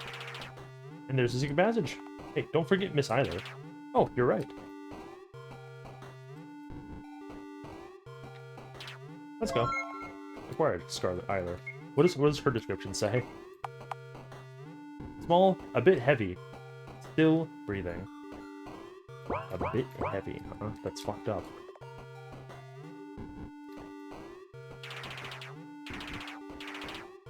Let's go here, maggot.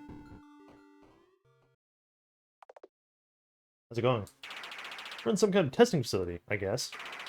This is the first time I've seen a room like this. What about Miss Eiler? Still not dead. Alright, keep going.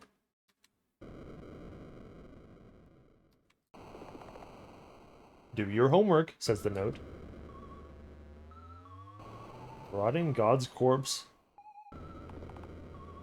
Rotting God's Corpse 3. Is this a movie? Read. Tiny white book.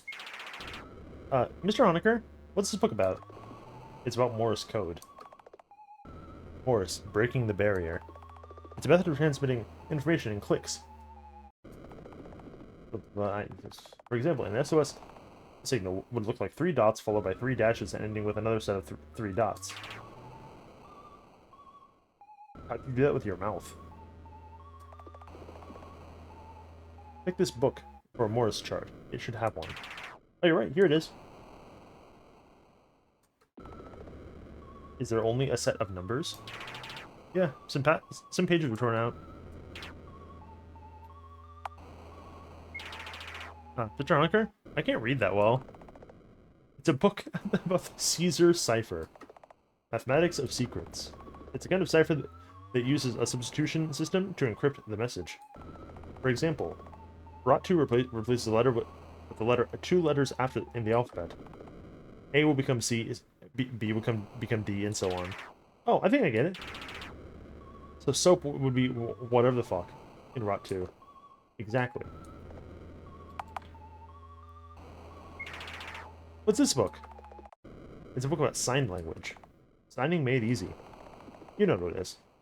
A language that uses manual communication to convey meaning. As expected upon Wikipedia, there's a pamphlet with an alphabet in it. Acquired sign language alphabet.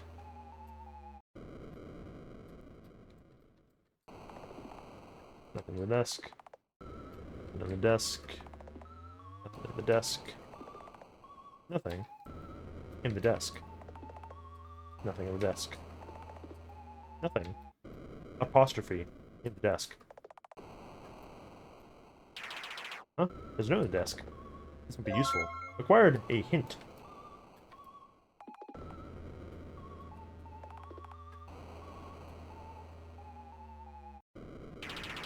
And if I don't know how to open this. What does the hint say?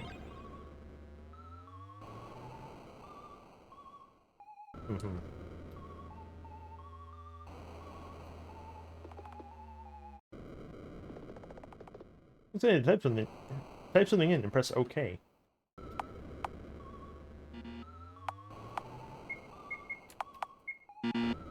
No good. Yeah. At least she's breathing.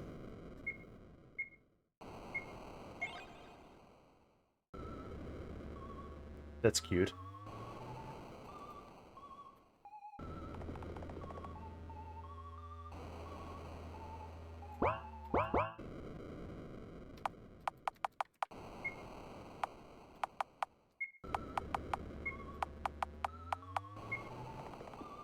Oh, Mr. Harker, it opened.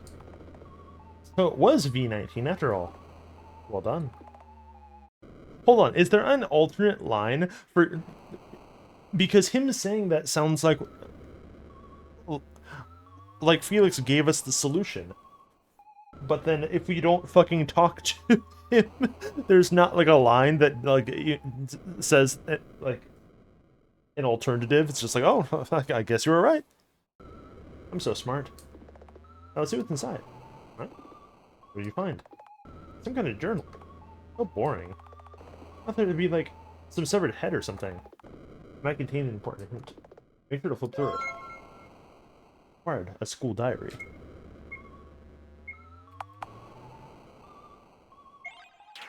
Huh? There's something written in red, which, as we know, is the only important thing. Homework. Find exit. Well, this wasn't really useful. It might be a hint or a code. To get to the coding. Shouldn't you be helping? Your brains will turn into liquid soap if you don't think every once in a while. You're a bully.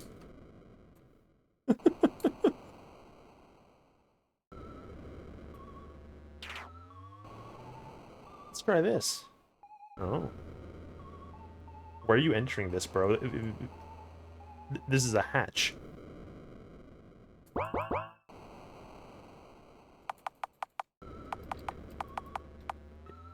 So it's still capitalized? Yeah, I distinctly remember, like, this room and, like, the next puzzle as being the, rather irritating. They kind of took a while. And then there's a space, right? Like, that's not...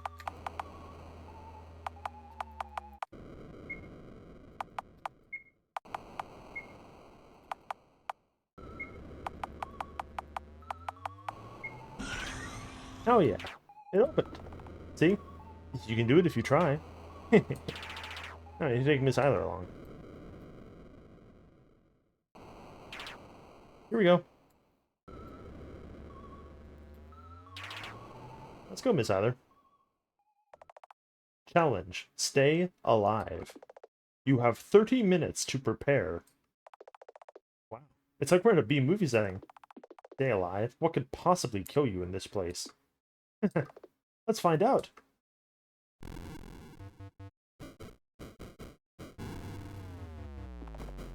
Now this is creepy. Whatever. There's definitely something by the time this thing arrives.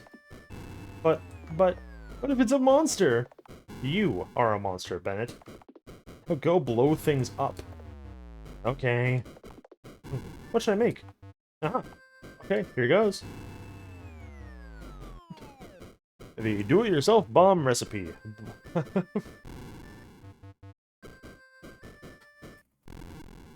Don't try this at home, kids. Please.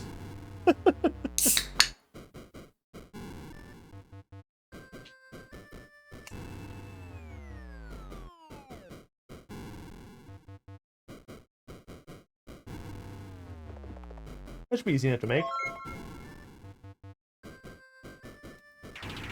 We need these. Acquired sugar. Acquired a bottle. Check the insides of this corpse just in case. I was meaning to. I should have had something sharp to gut it. Oh, there's something on the floor. Square plus triangle equals. Interesting. Oh, there's a piece of paper in here.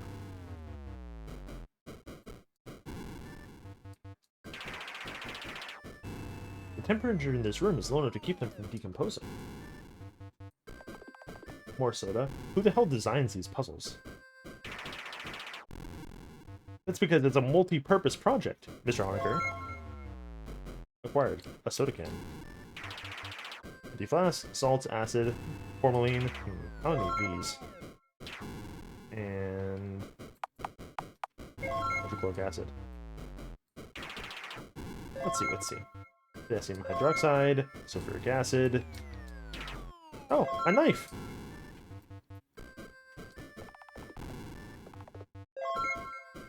Acquired a clue.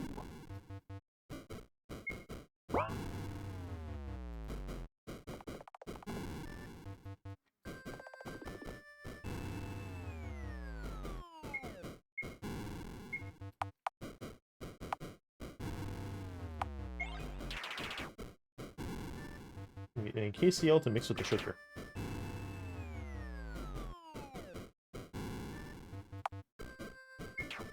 Yeah. HO2, but we don't need that.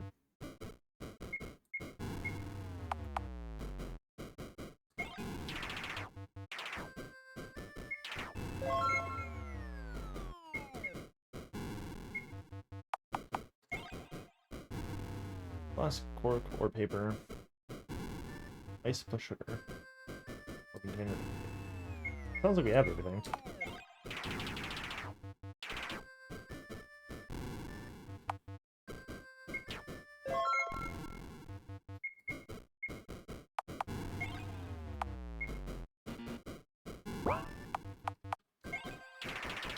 Actually, I didn't need a bottle. Just a cork.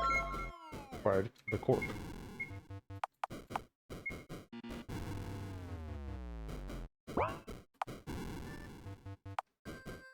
What's a clue sign? Right. The piece of paper says that. Oh, I know the answer. Wait, you do? You just have to think in triangles. I just hope you're thinking in right triangles. Anyhow, the red triangle must be covering a missing number.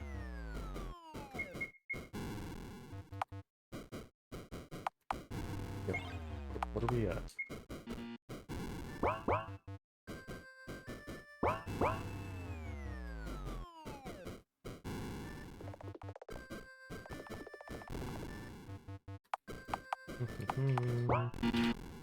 Don't worry about that. Yeah, let's combine all the ingredients we gathered. Soda bomb ready for action. It's gonna hide.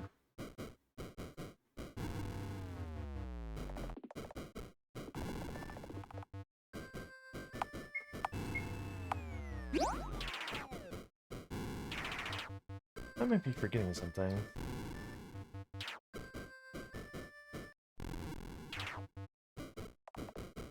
Some time passes. 3, 2, 1. What? I wonder who it was. It doesn't matter now. Yep. These doors open.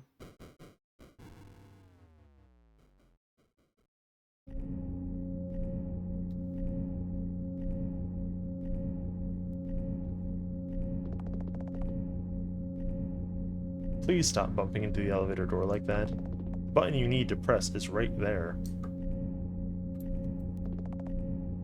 Elevator to Eden. Sweet.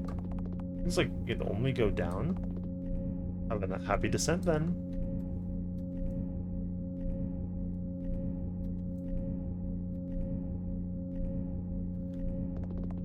Oh.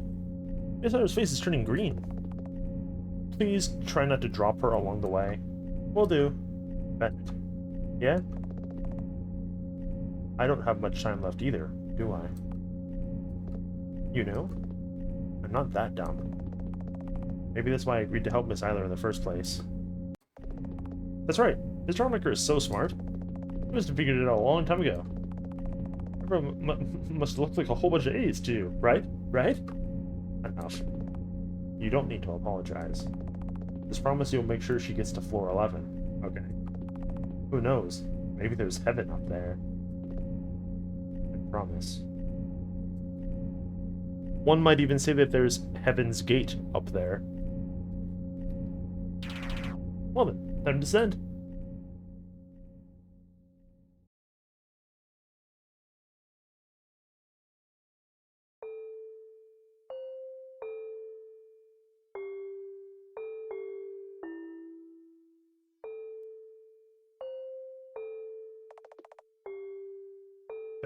Report back immediately. The life-form detection devices are going crazy. Bennett, reporting back. We found her, but she's huge. What do you mean, huge? Oh. Do you see anyone else around? Nope. Why? It's strange. My devices detect thousands of heat sources in this place. But where could they be coming from? Maybe from inside her.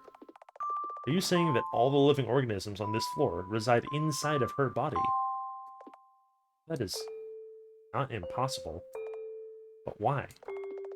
Because this world is dying, and she became a shelter for them. That's what their Eden is. You sound surprisingly smart sometimes.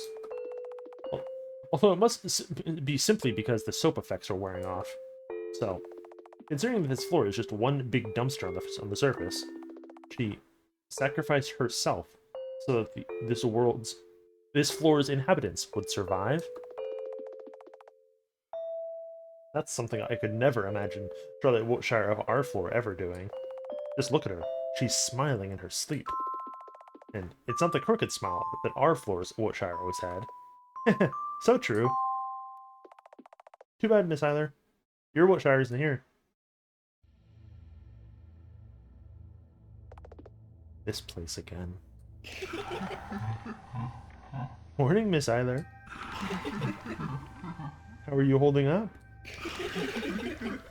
Want us to give you a soothing massage? Because of you, I'm dying, you know. I have no energy for this. I'm tired, Oracle. I want to find Wiltshire and get it over with. We know, we know. The Oracle comes close and gently takes my headband off. It's okay. You'll find her for sure. We're pretty sure she wants you to. So you can let your hair down for now. By the way, didn't you have fun with Seth, Mr. Honecker, and the others? No, they're just tools for my mission, Scarlet pouted. Very funny. It wasn't fun at all. But I learned that this world is bigger than I could have ever imagined.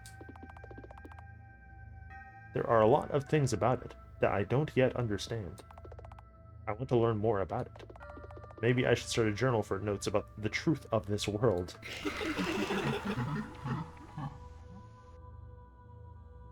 So that you can make sense of the world around you? Make up rules to rationalize everything? This is why you can't have fun. That again. If you want us to shut up, make us. Oracle, I need to rest. Stay quiet for a bit, will you? Of course, Miss Eiler. There'll be plenty of time for us to talk in the future. That's why you should rest for now. Soon, all will end, and all will begin. Would you like to save your progress? Yeah.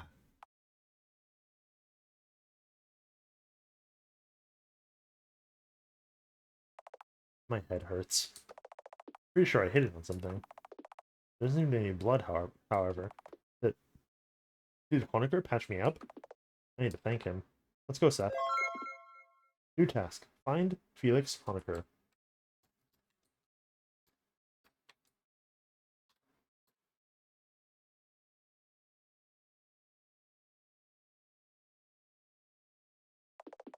Huh? He isn't here? Oh. Miss Eiler. What are you doing here? Henry's orders. Where's Mr. Honecker? And who's in the body bag? Don't tell me, Miss Eiler. Like I said, I'm under Henry's orders. Do you understand? No, this can't be real. Why? Then it grabs my hand. Let go. Hey, look! It's that picture. Huh. Never seen that one before.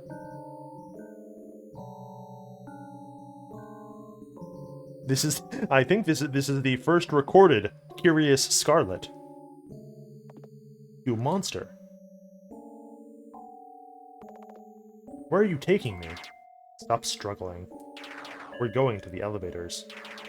You will leave this place and never come back. We are not your friends, nor are we your lackeys. Felix Honecker was a failed experiment. That's all there was. Don't you feel the slightest remorse? You could have saved him. Remorse. Could have saved. Say, Eiler. Just what do you know about me? Then it forces me into the elevator and slams the 11th floor button. The door closes behind him. There's an unreadable expression on his face.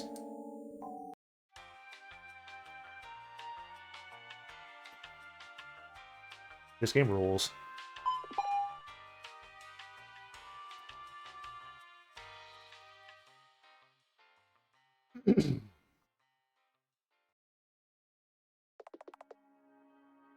Data transmission successful. Q84. Scarlet, Unit Q84. How are you feeling?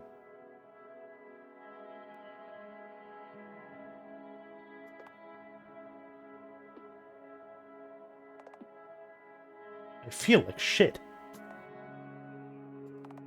Welcome back. It's been a while. I get up in an instant. What the hell, Charles? Why the hell am I alive again? I really don't understand it myself. but your soul data didn't get deleted. It might have something to do with your wish. But it was still you who brought me back, wasn't it? With horror, I noticed the change in my voice pitch. Something isn't right. Oh, God. Whose vessel is this now? Please don't tell me it's Vincent's. It's not. It's a defective Scarlet vessel. Fuck. Couldn't you just let me rest already? Are you gonna keep... Why do you keep doing things like this? Please try to calm down. Calm down? Calm down? I want to die. God, I want to die. I don't want any more of this. I hate this place. I hate everyone. I hate you most of all. I don't want any more stories. I don't want to deal with any more world conspiracies. I don't want to be in this body for fuck's sake. Please, just kill me. Miss Wiltshire, a body is but a mere vessel. Don't give me that shit. Well, you're right. But I still blame you for everything. I understand. I'll put you to rest as soon as this is over. However, for now, please, I need you to come with me. What? Why? Where? You'll understand as soon as we get there. Can't you deal with this on your own? Whatever it is? I can't. I already did what I could. Oh, so you brought me back because you needed my emotional support? Believe me, my corpse would have offered you a better therapy session than I ever will. Is it that bad? Might as well be. You really are a loser, God. Too human to be one. I suppose I really am. Where are we anyway? We're on floor 11. The room we need to visit is just a few steps away. Great. I was considering refusing to move and making you drag me there with your noble arms. I'm perfectly capable of carrying you, Miss Wiltshire. Don't even think about it.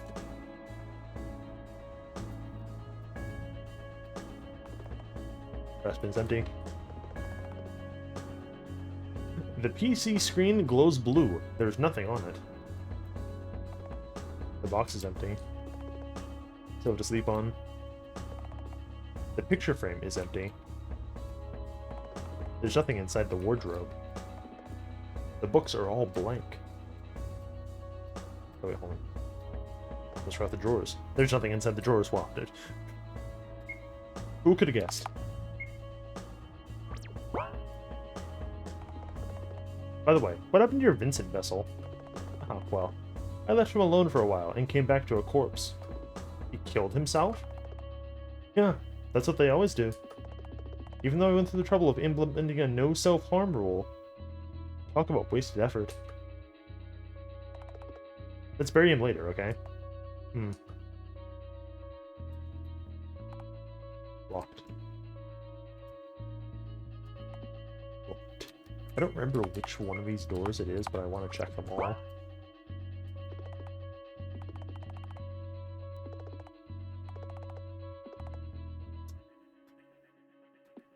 God damn it.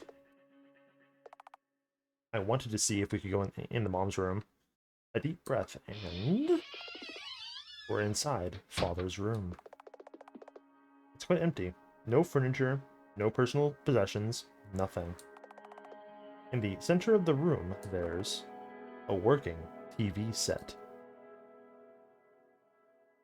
Huh, that's weird.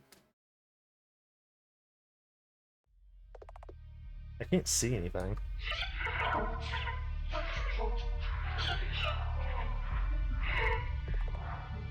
What was that sound?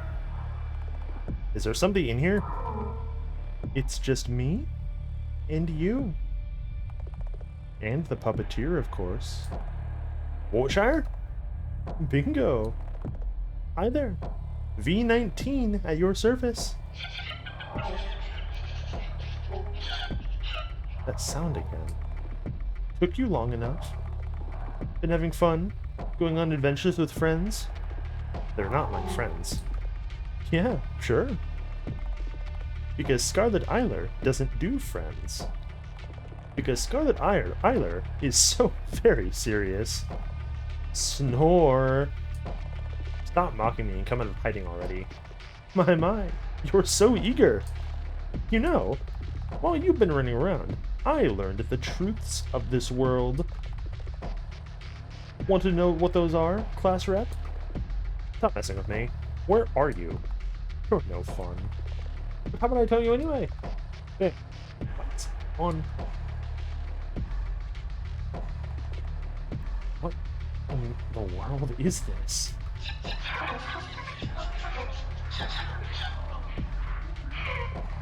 Why, it's Mother! Our beloved Mommy. The one and only true God, controlling everything in the house. The one who gave birth to you. Wiltshire, you... No. Mother is kind, beautiful, and understanding. This thing isn't even human. Oh, don't you know? Creators aren't human. All the content comes out of their rear hole. Easy as poop. This is ridiculous. Where are you going with this? Ah, Miss Eiler, you're so impatient. The groundbreaking truth of the house is that no one here needs to be saved. This world is an entertainment arena. Mother generates scenarios and provides a constant supply of protagonists. When one dies, all she has to do is spawn more Charlottes to amuse the spectators. Every 20th one is defective.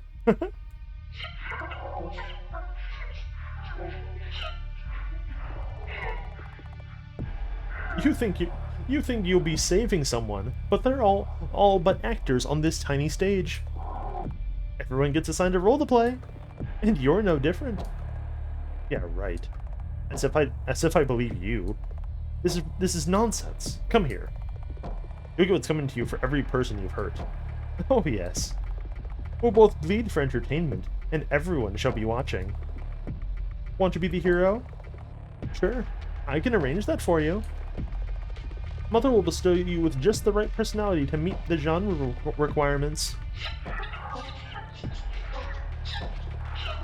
Hey, stop blabbing nonsense. I won't fall for your provocation. Right. Look, I'm coming for you. I feel my blood boil as she approaches me. Something isn't right. Why do I feel so angry? We were supposed to talk. Yet why am I wanted to know the reason behind her tears. I wanted to gouge out her eyeballs with a butter knife. I wanted to understand her. I wanted to tear out her spine and hang it from the ceiling.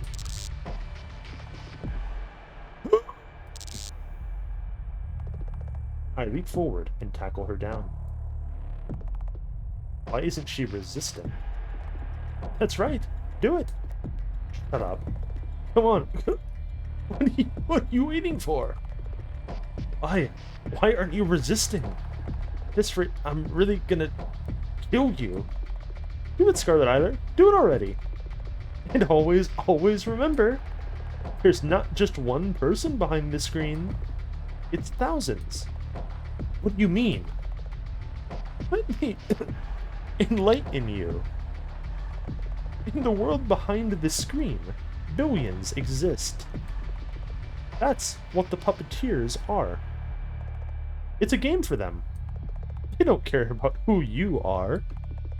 All they care about are appearances and whether you're good or evil. Bonus points for porn material. Shut your indecent mouth. Accept it. It's the truth. No, you're a monster, a demon. That's what I know. For sure. Oh, please. I'm just another puppet. One of the many. The silent Charlotte, the sweet Charlotte, the bully Charlotte. Choose the flavor you like for your perfect shipping scenario. Abused to create emotional response from the audience? Did you know? Entertainment is dead. It's just one big circle jerk between consumers and producers. The audience wants it raw. Pour your soul into it, more pain, more suffering. Perform until you break. Become relatable to the max. Hey Eiler, we're not so different, aren't we? Except you aren't the protagonist. But that can be overlooked, right? Don't lump me together with the likes of you. Had things turned out differently, we could have been friends, you know. No way in hell. I tightened my grip on her throat. She's not resisting. Like I said, soon you'll understand. You'll be the one crying. I want to be loved. I'm trying so hard. But the world just is so unfair. And Mother's voice in your head won't stop ringing until you lose your sense of self. Shut up. I've been killed over and over and humiliated for entertainment, but I have to be a good girl. Because in order to be loved, I'm not allowed to make mistakes. My head hurts.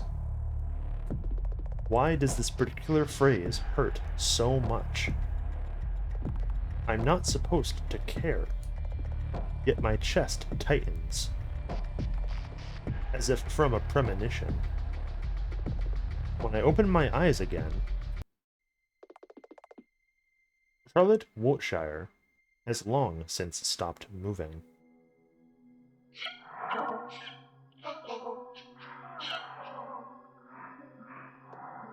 Oh. No way. So easily? She really is dead. Serves you right, you monster.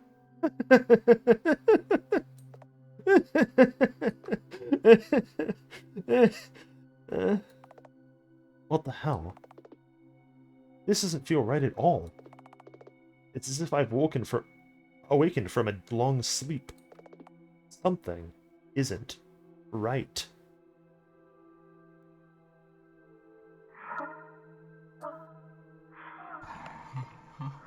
Well, here you are, lamenting your mortal enemy. But it's too late. You avenged your dead classmates. Aren't you happy?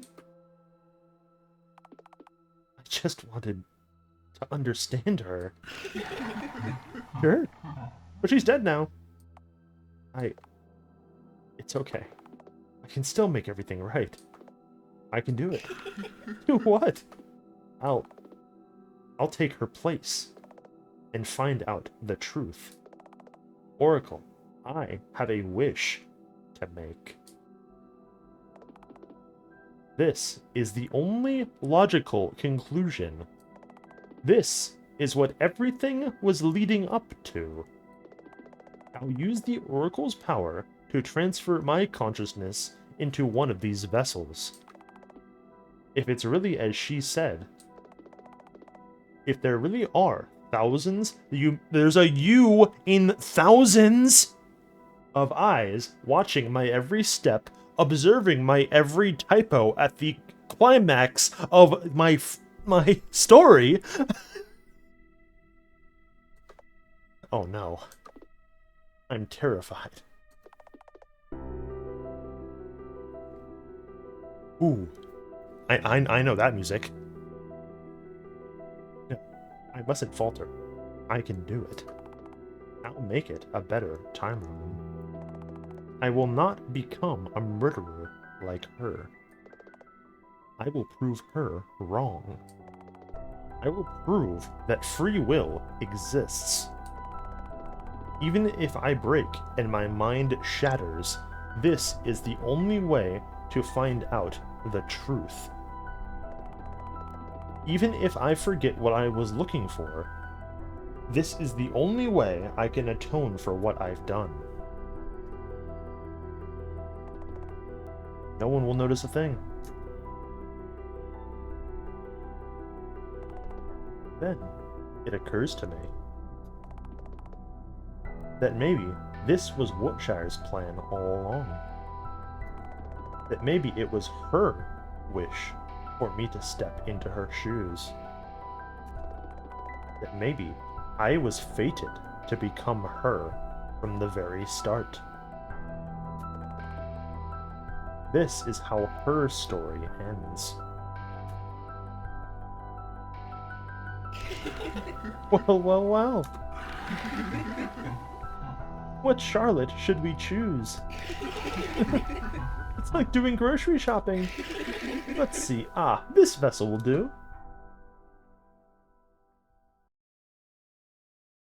My world met its end a long time ago. The humanity as I knew it ceased to exist and disappeared without a trace.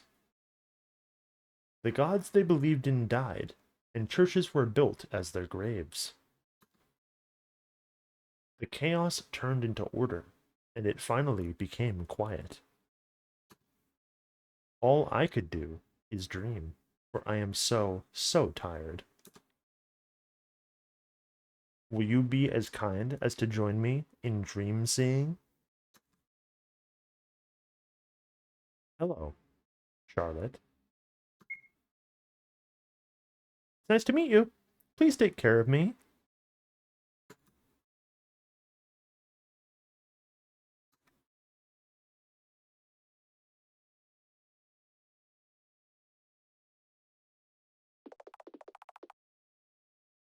As for what happened next, you already know all of it, don't you?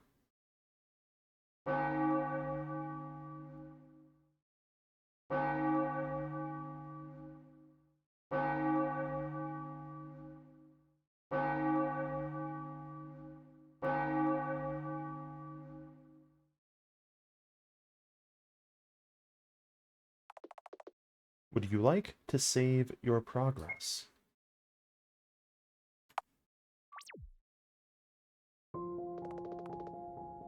Scarlet Eiler became Charlotte Wiltshire. She used to be cold and calculating, but ended up becoming absent-minded and clueless as her mind crumbled under the influence of Mother's voice. I carefully observed her from afar and gave her a yellow ribbon to differentiate her from the other Charlottes. I helped her when she was trapped in the TV world. I'll help you kill Wiltshire again, I told her. That phrase seemed to trigger her memories. She remembered who she really was, and it horrified her. She understood that she failed to prove V19 wrong, which in turn made her suicidal. Scarlet Eiler's story should have ended after she wished to save the Oracle. It should have ended. But the Oracle intervened. They created a channel. It became a world made of Scarlet Eiler's soul data. You are familiar with the concept by now, aren't you? Scarlet Eiler couldn't believe the tenets were real, so imaginary they became. She was obsessed with the trial, so it manifested in her world. In my dream, I am the world, huh? I'm stupid. Why did you go there anyway? I wanted to see for myself what her inner world is like. And you ended up getting humiliated, beaten up, and almost raped by the inhabitants. Congrats. Not only that, you took cosplay to a new level once again by using Vincent's vessel. Still, my journey was rather fruitful. I was afraid of facing her for so long, but when we finally met, she didn't have the memories of the past anymore. Even though I tried to trigger them so many times, she had no recollection of the past events. She didn't even recognize the excerpt from one of my stories that she used to criticize. She was kind, lost, clumsy, easily fooled, delusional. I can hurt her this time around, I thought. But when I fell, she helped me get back to my feet. Scarlet Eiler would have kicked me until I lost consciousness. When I got hurt, she tended to my wounds. Scarlet Eiler would have hurt me even more. When I cried, she tried to reach out to wipe away my tears. Scarlet Eiler would have shouted at me. She's changed. So I couldn't hurt her, nor could I help her. Ironically, she couldn't pass the trial herself. Okay, I think I get it. But there's one thing I don't really understand. If you were using Vincent's vessel the whole time, then who was the other you? That's... Hello there. Why the surprised faces? Isn't it obvious who I am? I am Seth, the father of this dysfunctional family. That's impossible. There's only Mother in the house. Oh, really? How long do you plan on rejecting my existence? Miss Wiltshire, be careful. If this person is the cognitive version of my father, then he's even more powerful than Mother is. Easy, easy. I'm not here because of you. Right, because you never cared about me. I have a deal with the puppeteer to save the child. To save Scarlet Eiler, now known as Charlotte Wiltshire. As you can see, this TV box is, in fact, Scarlet Eiler's soul cube.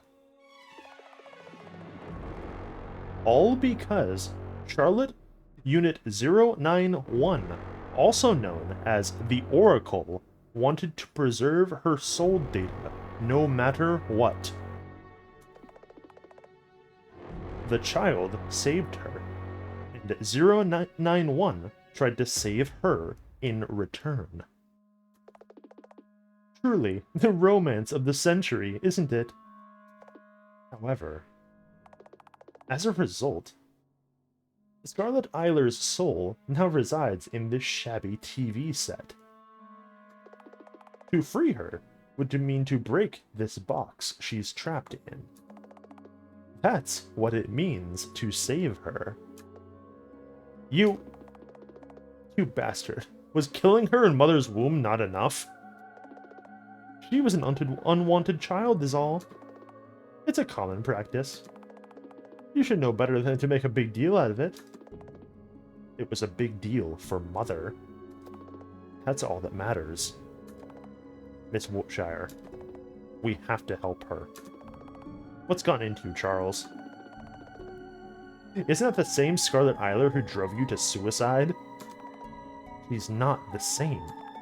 She sacrificed herself for me. Duh. Because she has a goddamn martyr complex. I forgave her, Miss Wiltshire. Hey, imposter. Can't we transfer her soul data to a new vessel? Unfortunately, no human vessel can contain her at this point. Then, what could we... Whatever, I don't care about her. If you hadn't noticed, I'm not in the Scarlet Eiler fan club. If you don't like the show, just switch the channel for all I care. I'm not sure if that would be the right choice. We don't know what the other channel will be like. And it's not like the current channel will disappear either. Wouldn't switching the channel just be an attempt to make us feel better? So what? Who cares? You seem to be struggling with the final decision. Why don't we have the puppeteer decide? Say, Will you save the child?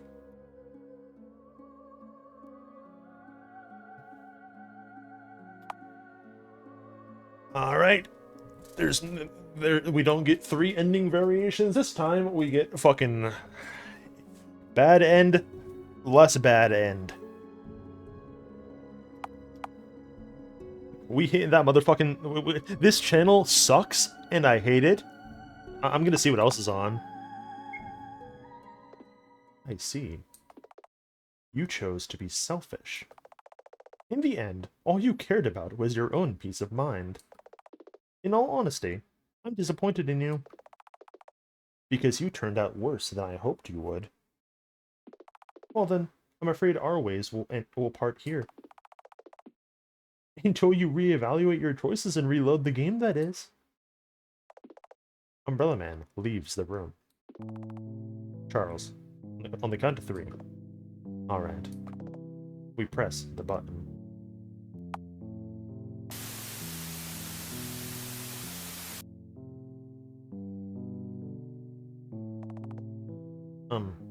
What is she doing? Are you blind? She's eating chips, Charles. All the time. Most of the channels in the house show commercials only. This one might not be so different. So, it's a channel where she doesn't even have a story? Hey, her story might be about eating junk food. Stop it, Miss Wiltshire. That's not funny. That would be the product of a Hello Charlotte delirium.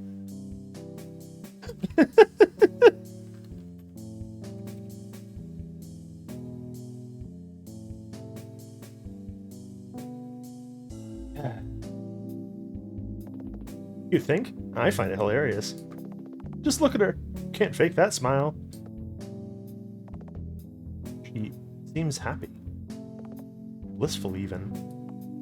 Yeah. Looking at her, binging the food with no care in the world, I feel the bile rise in my throat. I didn't expect anything, yet why is it so frustrating? This can't even count as a happy ending. In a fit of sudden anger, I switched the channel. Again.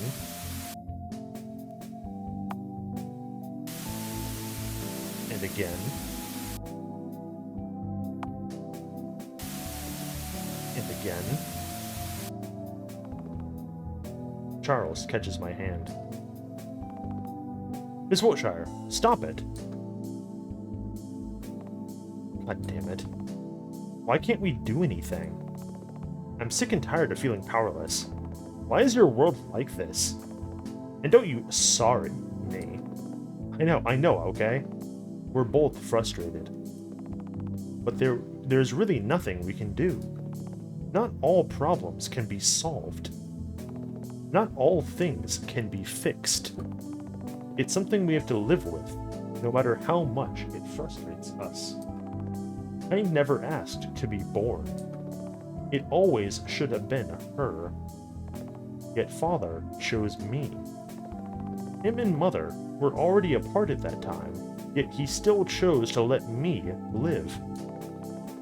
So I lived constantly trying to make up for everything Mother has lost. For every breakdown she had. For every moment we called the ambulance. For every time she cried. Nothing else mattered. And now, look at this world. Repetitive, meaningless, futile. It's almost laughable how unoriginal my stories are. None of you deserved this. And I cannot even die here. Trust me, I've tried. Charles, let's leave this room. Are you sure? I'm sure. We'll leave this place and return to the first floor. I'll rebuild white society and have it do something worthwhile for a change. If either can't be contained in one vessel, we can use thousands, right? You want to make Pythias out of them? I guess. Whatever. This will be a hell of a selfish act, though. In all honesty, I don't think Miss Wiltshire will be happy if we save her. That's true. Like I said, no matter what we do, there will be no right answers. The house is essentially self-destructive. Still, it's better than watching you rot away in self-pity, loser god. So what if the former Scarlet, now Charlotte, doesn't want to get out of her little fantasy box? I'm bringing her here and watching the house burn as we eat a monthly supply of Charlie's junk food in one sitting. Period. Wait a minute. Didn't you want me to put you to rest? I changed my mind for now.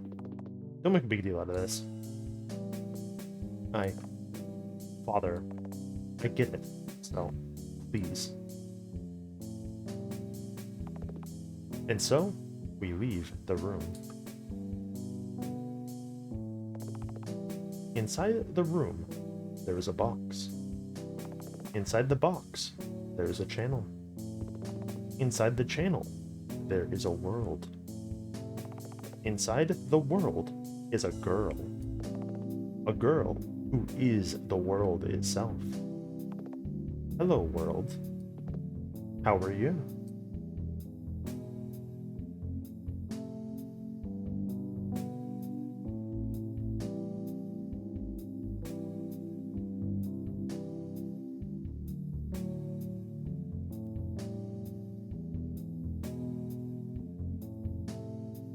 What's this ending called again? I don't remember.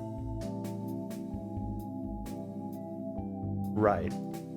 This is childhood's end.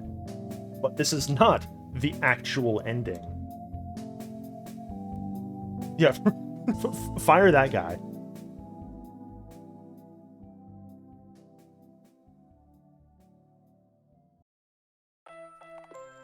Dear friends, today we have gathered for a very special occasion. Today is the day that we ascend. Right, Mr. C? Precisely, Miss Wiltshire. Today we shall make history. Please put on the helmets in front of you. At last, we will become pure white.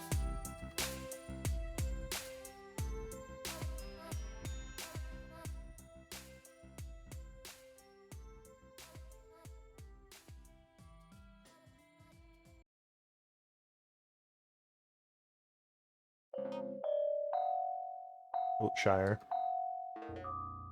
Miss Wiltshire. Right? It's time for us to go. Where to? Stargazing, of course. Yeah, actually, hold on. Let me do something really fast. It is actually, like, important.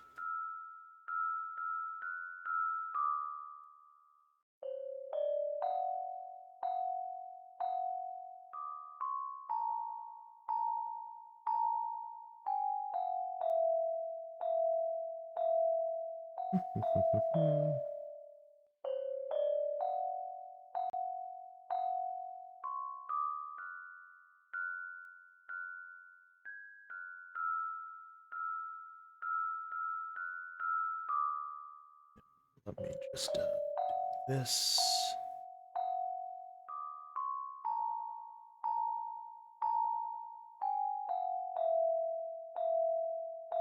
Okay, there we go. Stargazing is a lie, Frey. Just like everything Umbrella Man said. No, everything's for real this time. Promise? Promise. Come on, take my hand. Let's leave this story together.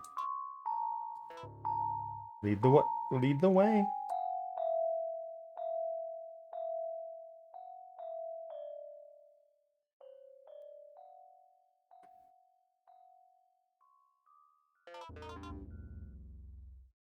Happy ending. Childhood's end.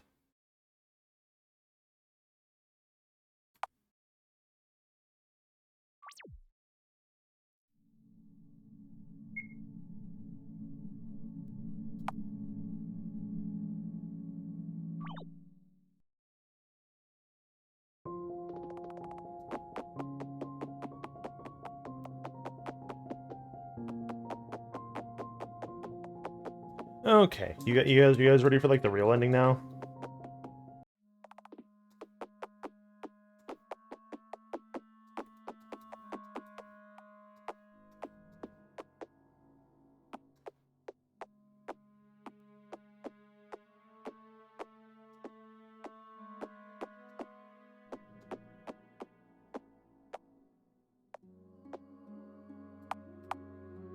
Will you save the child?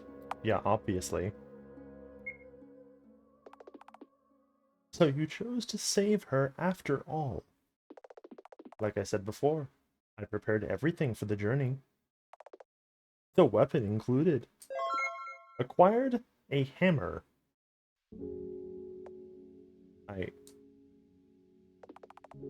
Charles, stand back. I'll do it. Miss Wiltshire, you don't have to... I said I'll do it. What kind of creation am I if I can't carry your burdens? Charles quietly steps back, giving me the hammer. You should wait outside. Just to be clear, that wasn't a suggestion. Alright, I'll come back soon. Yeah, right. You so will. Now shoo. I breathe in and out. So here we are. I'm going to murder the girl who has my face with my own hands. I look at the TV screen. A girl with a yellow ribbon and white eyes stares back at me, as if she knows I'm here. You know what, Scarlet Either? As much as I hate to admit it, in the end, Charles, he wanted you to be born. That's why you became your own person in the house. That's why all the tenants were nice to you. That's why nobody hurt you in this place. You're not an unwanted child.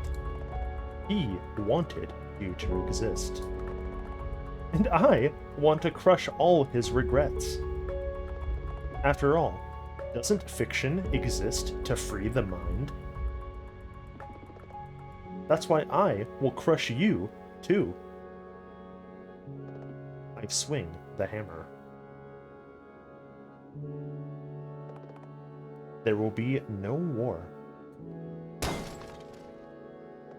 There will be no revolution. There is no need for it. Our existence is meaningless.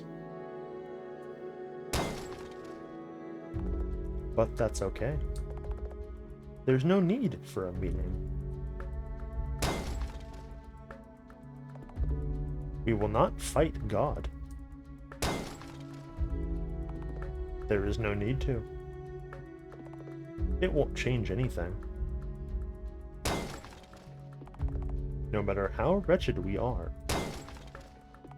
no matter how broken we are, no matter how lost we are, we will hold our heads high and march on.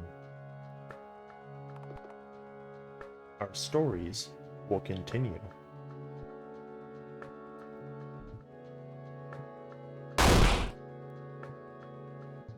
Nice stock RPG Maker sound effect. Welcome to the house.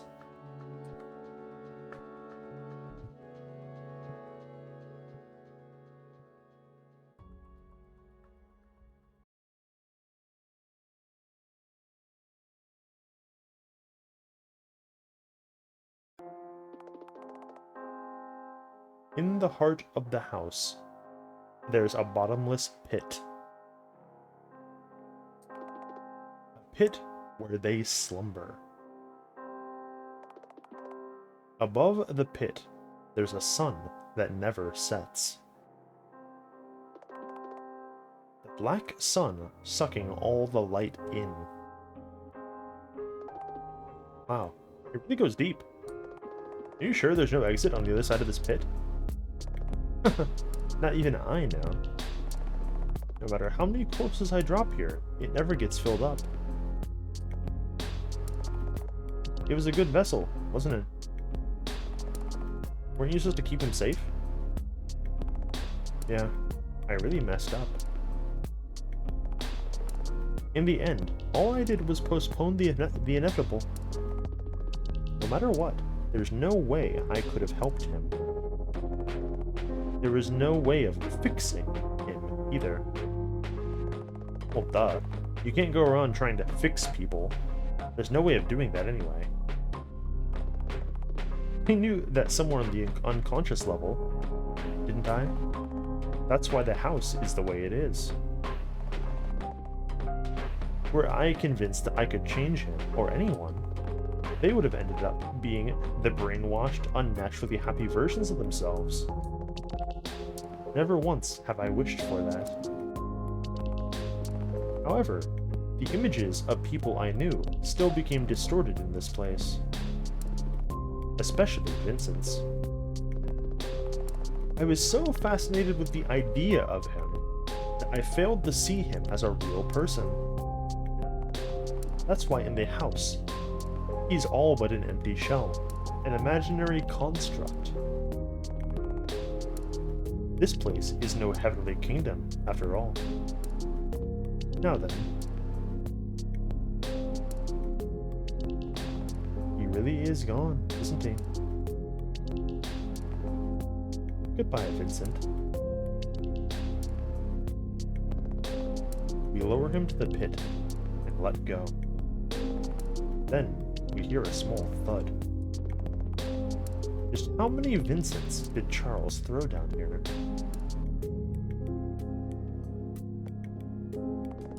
Miss Wiltshire? Yes?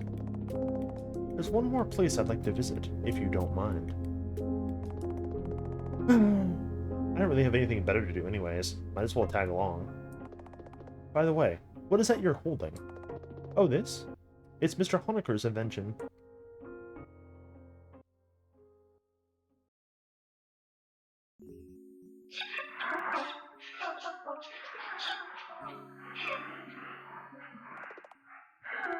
You know, Miss Wiltshire. What is it, Charles? Unit V-19 believed this world to be made purely for entertainment, but I don't feel like that's the case with the house. During my lifetime in the True Realm, I always wanted to be liked by others. Yet somehow, it never seemed to work out. No matter what I did, I was either a ghost or a burden. A kid no one wanted to sit with, no matter how good my grades got. Never expressing my opinions aloud, always going with the flow. Constantly shape-shifting, adapting my personality traits to match others. Saying what others want to hear, just so that they would want to be around me. Wanting to connect with others, yet pushing them away as soon as they got close. Repulsed by physical closeness, I drifted away from human contact farther and farther. Yet somehow, through art and writing, I was able to connect with others in a way that didn't feel repulsive. Miss Warthol, Vincent. I would have never been able to open up to them if it wasn't for my work, however small and insignificant it was. After all, my life I designed myself, with things I could put on paper. So even here, this world subconsciously ended up relying on it. Without fiction, without an appealing protagonist, no one will bother staying in the house. That's how I must have felt. I can only hope that the puppeteers observing us will forgive this weakness of mine. If it was you, Miss Wiltshire, you surely would have made the ending spectacular, wouldn't you? But with me, the most I can do is come to terms with the loss of my loved ones. Losing Scarlet to father's decision, losing Mother to mental illness, losing Vincent to delusions, losing Henri to the distance. There doesn't seem to be an end to my regrets, is there? Now then, back to the purposes of our visit to this room. Hello, Mother.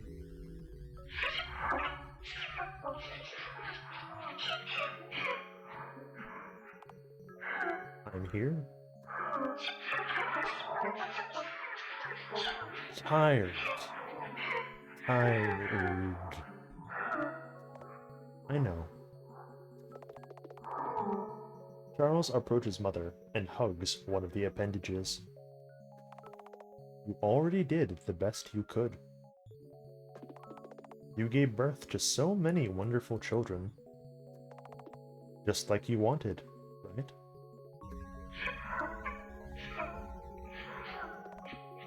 Everything's okay. You can rest now.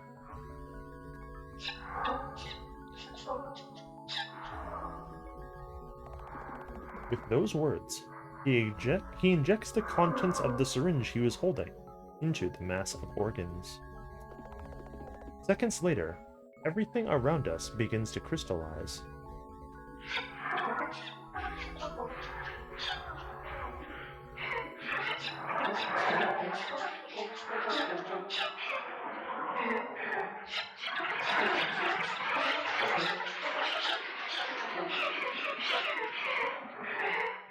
The house begins to collapse.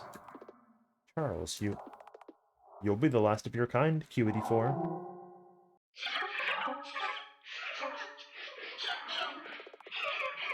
There will be no more stories. No more dreams. No more control. At last, we will be free of everything. No more restrictions, no more fate, no more endings. Wonderful, isn't it? Mother will no longer...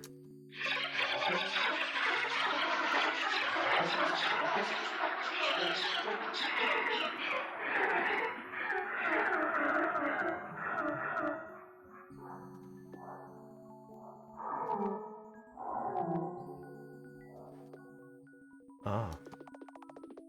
It's not even the first time I've seen him break down. And yet...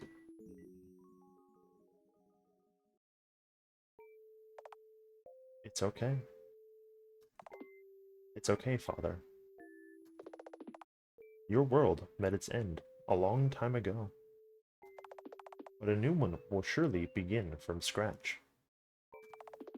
The humanity as you knew it, has ceased to exist. Only to make room for a new generation. As long as there are believers, their gods will be reborn. And churches will be built as their sanctuaries. A new day will come. And your time will start moving again. There's nothing to be sad about.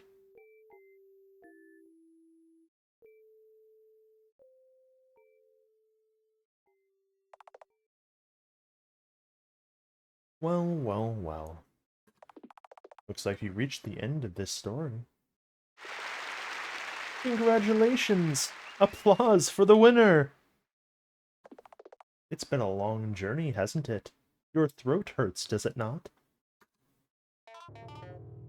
I hope you enjoyed the show.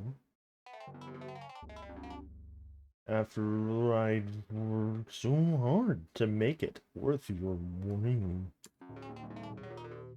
Even though the other parts of me confuse a little.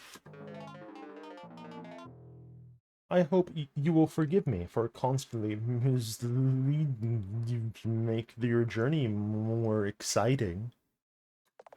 Oh, what was that, I wonder? In any case, both Charles and Charlotte now truly live up to their names, don't they? Right. They are free. However, I won't be staying in this hopeless for long. Having seen so many timelines and of this place, I've grown bored of outcomes, many timelines and outcomes. Don't you? Don't you? Don't you feel the same?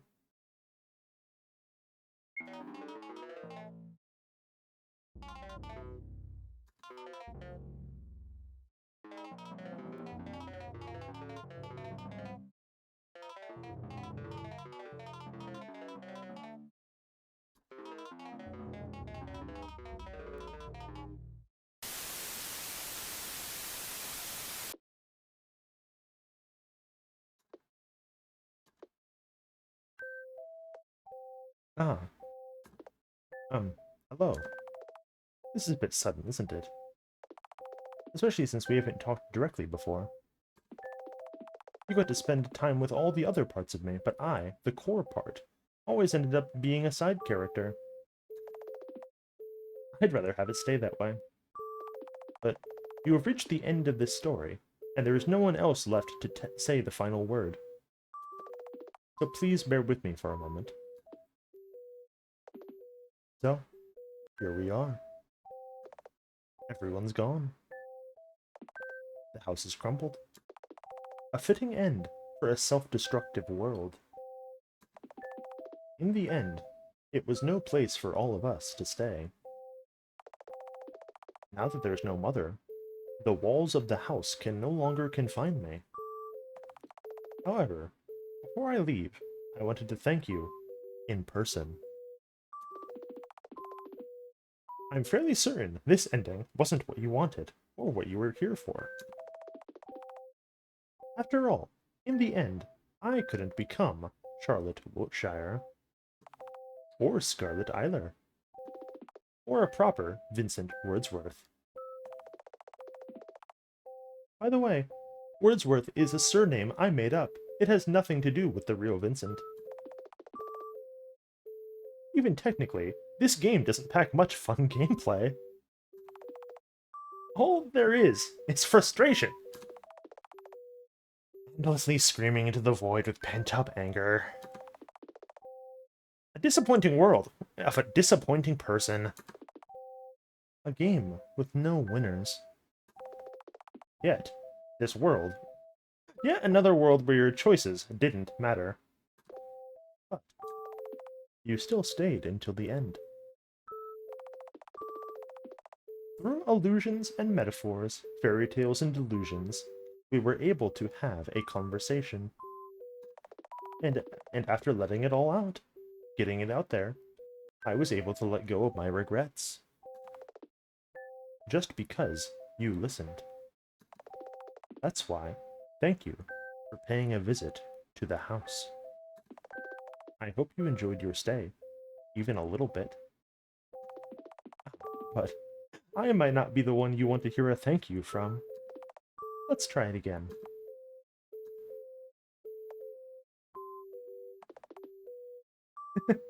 Long time no see, Seth. Don't worry, I haven't forgotten about you. The god of this world made sure I wouldn't. A lot of things happened, but I'm okay now. Really. In fact, I'm really happy. Somehow, in the end, everything worked out. I'm at peace with myself. I hope you're okay, too. I always thought you didn't have any responsibilities other than looking after me, but I was wrong, huh? If there's something that's troubling you right now, or you don't think you can go on anymore, please remember that a new day will come. I'm sorry I couldn't stay with you a little longer. It's time for me to move on. That's why, thank you. Thank you for taking care of me. Let's meet again someday.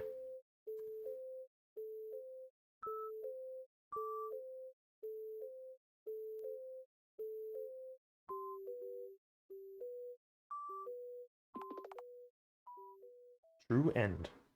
Goodbye, Charlotte.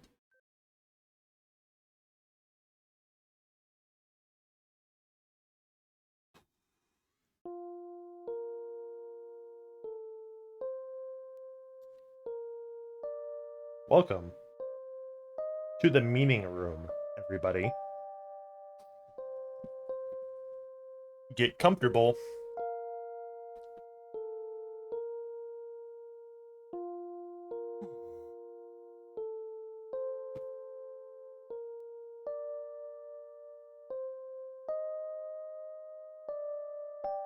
Almost heard my voice crack there at the end. Whew, that was close.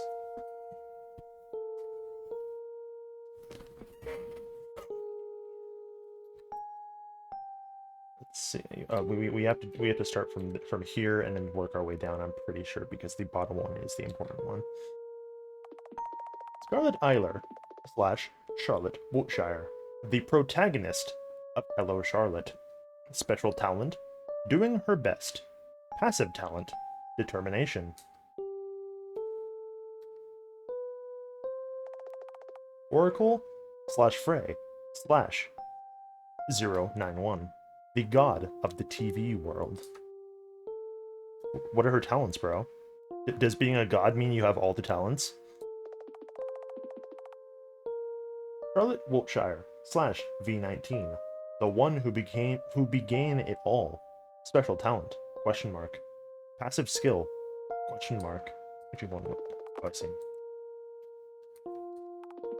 Umbrella Man slash Charles slash Seth, the entertainer. Special talent? Omnipotent. Passive skill? Omniscient. Scarlet Wiltshire slash Q84, the unwilling protagonist. Special talent? Active. Passive skill? Snark.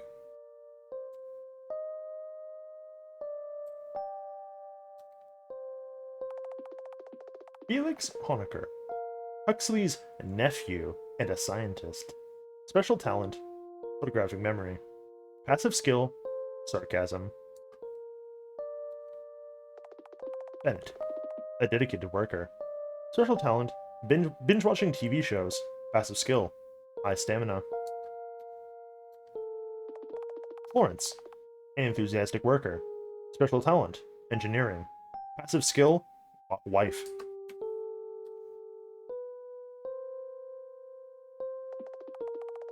Aiden slash Krampus, a loyal butler. Special skill? Taxidermy. Passive skill? Shapeshifting.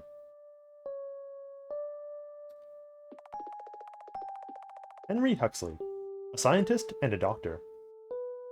Special talent? Surgery using only a knife and duct tape. Passive skill? Word vomit. Hold on. Are these interactables? Oh, yeah. We'll get these last three, and then I'll read like the foreword and stuff. Vincent, the god of this world. Special talent? Writing. Passive skill? Charm. Charles Eiler, the one with many regrets. Special talent? Observation. Passive skill? Cleaning. Henrietta Warhol, the one who cared. Special talent? Socially adept. Passive skill? Common sense. I fucking read this first, I didn't even think. Hello. Thank you for playing Hello Charlotte. When I began to work on this project, I didn't think much of it. Just like I didn't think I had a future to begin with. But somehow, over these 3 years of game development, things changed for the better. I was able to come to terms with myself and found a place to belong. I still have to deal with a lot of things, but somehow they become less heavy in my head. Somehow, they don't seem as hopeless anymore. The final game is a tribute to a certain someone who didn't get a chance to be born into this world. Someone I came to both love and hate. Someone I wished existed anywhere, somewhere. In the end, Hello Charlotte was a personal story. In it, some events, namely deaths, were entirely metaphorical. Some were so very real. I can only hope that this story was able to reflect the feeling of desperation and hopelessness over losing someone, and the despair for the inability to bring them back no matter what. It's a feeling I've lived with for a long time. A feeling I constantly fear of experiencing in the future that's to come. If you enjoyed the final episode, even a little, I'm glad. If you didn't, that's okay too. If you bought this game and didn't pirate it, thank you for your support. Your input won't go to waste. Thank you for visiting the house. Let's meet again in the future. Sincerely, Etherine.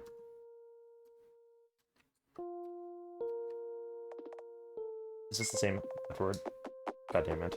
Why would you put the afterword twice? You fucking demented little freak. That's evil.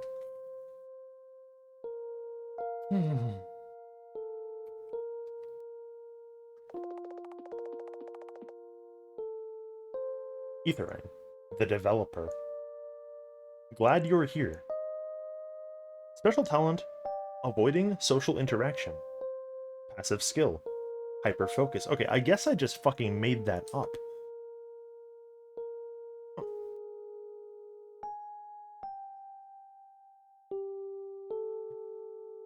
Except I kind of didn't. So there's something that I wanted to talk about regarding these games once we were done, and it was pertaining to this fucking wackadoo woman. I had a memory of checking on this thing, and it would like list her name, and like I could have fucking sworn that in this text blurb that's like the developer, glad you're here, it was like you probably it said something to the akin to you probably are looking for Charlotte or something that to me indicated that she had like this warped impression and relationship with this franchise that she had built up and made the 3 installments of, to the point where like the ending of Childhood's End was her like washing her hands of this property that she had cultivated herself, kind of thing. Apparently I'm schizophrenic and I literally made that up, but also I'm kind of not, because it's not here. I know what I was thinking of. It was like everything that fucking V19 says in her sequence about entertainment. That reeks of all people want from me is like entertainment value, and they don't care about what I'm actually like trying to say in any meaningful way. And there's like an underlying sense of resentment as the result of the feedback that she got, maybe. But maybe I'm fucking crazy. But like that entire speech that she does in Mother's Room before she fucking dies about entertainment really sounds like Etherine using her as like a self-insert mouthpiece for a second.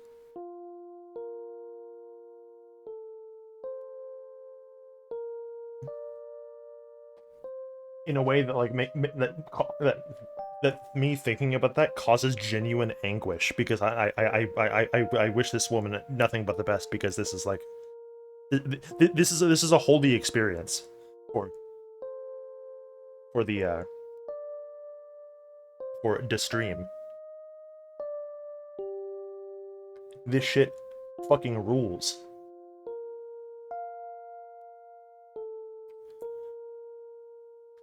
What do we? We are the puppeteer. Why do we still have C's diary?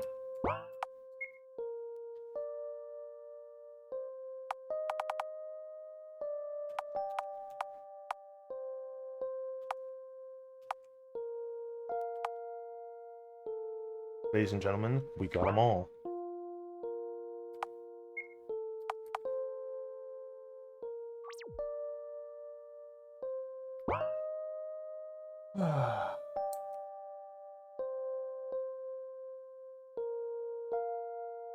Okay, well that was Hello Charlotte. So what do you guys think? I'm expecting 300-word essays in my chat right now. Fucking let loose.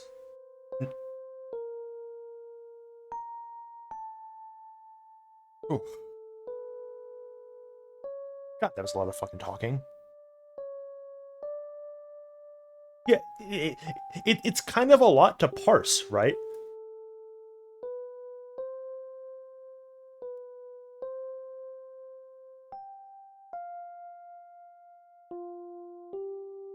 Yeah, I definitely understand uh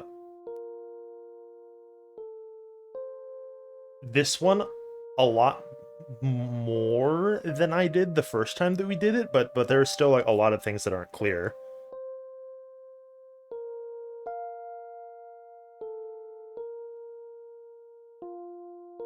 Hmm.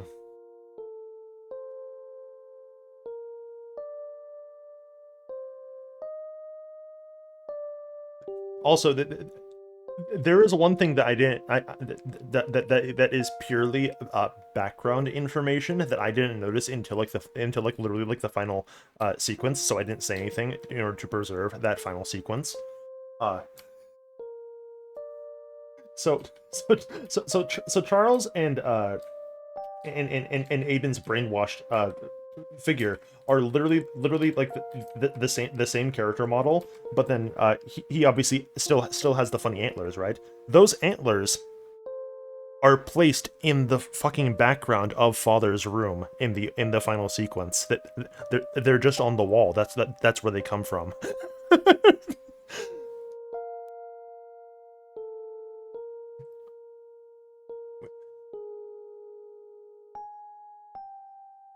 I thought that was kind of cute, but that wasn't really a big groundbreaking detail that was like important in any real way.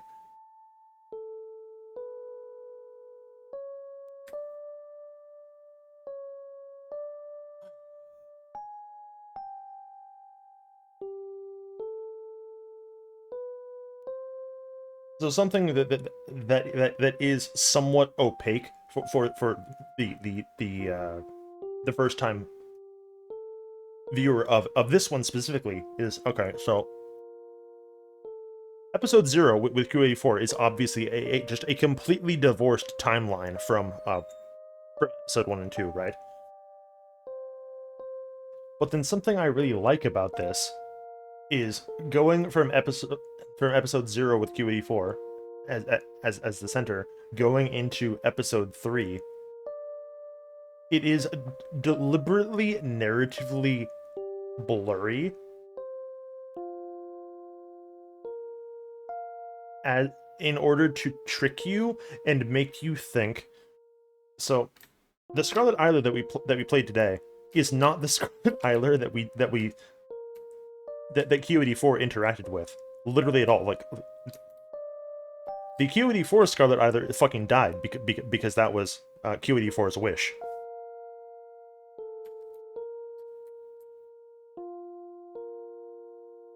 So what this means is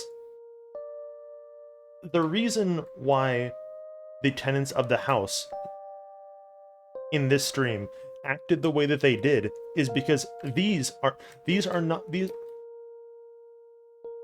like the entire middle row here are both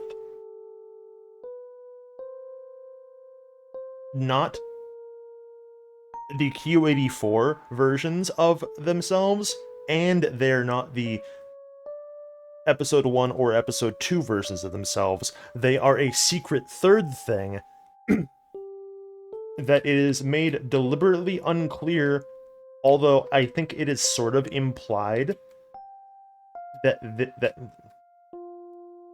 that these tenants are the V19 tenants.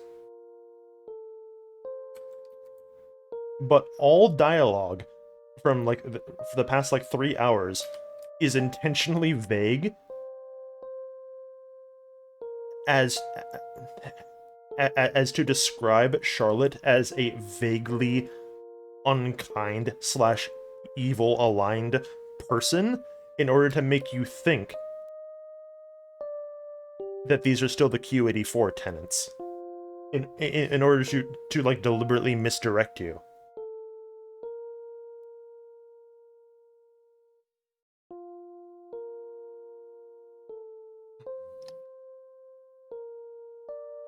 But yeah, there's too much to unpack here.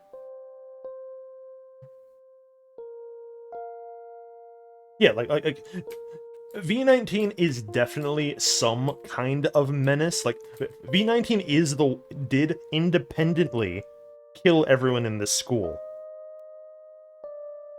The start of the proper episode 3 that we see is her enacting some kind of Oracle-based massacre of the school, which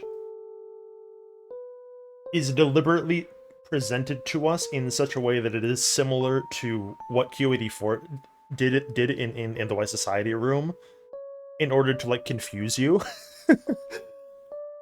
But V19 is literally less of a menace than full-on, holy shit, I don't want to be here, I refuse to take part in this story, woman.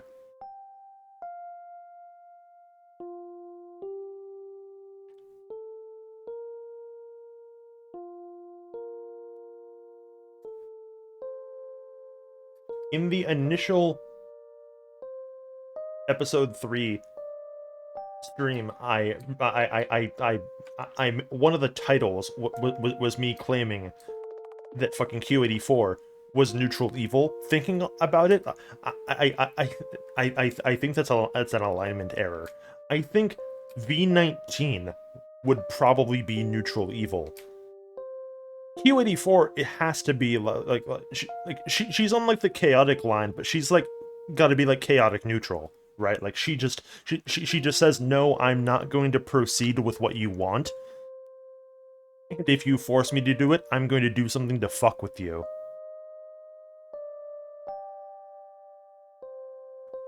She definitely on the tic-tac-toe fucking alignment board, be like leaning on the evil side, because like what the things that she does is fucked up.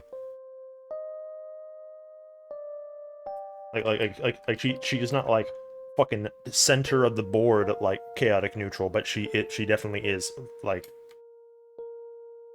that is her full motivation. It's not just it's not necessarily I'm going to wake up and I'm going to cause problems on purpose. It's I'm going to cause problems on purpose because I refuse to go along with the narrative as presented to me under any circumstances. But yeah, but then also the alignment charts are fucking stupid for characters that have actual depth.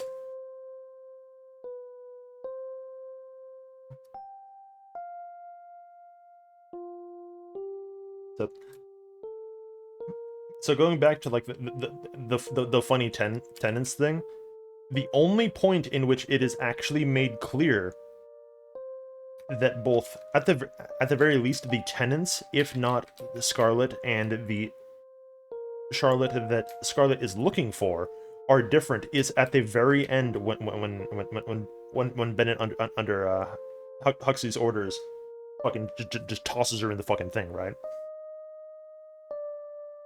Him saying like, what do you know about any of us anyway, it is explicitly meant to be like your clue in that like he's almost not talking to Scarlet in that moment. He's referring to us, like the puppeteer. Like, we don't know anything about these tenants because these are not the tenants that we have fucking seen. All that we know about them is like the extremely limited information that was given to us by Huxley. Well, no, not Huxley. But by fucking by Felix, Bennett a little bit, and mostly it's mostly just like that one sequence in that one room on floor 6 where Florence just openly is like, hey, hey, want to know my backstory? And then like she briefly mentions that, well,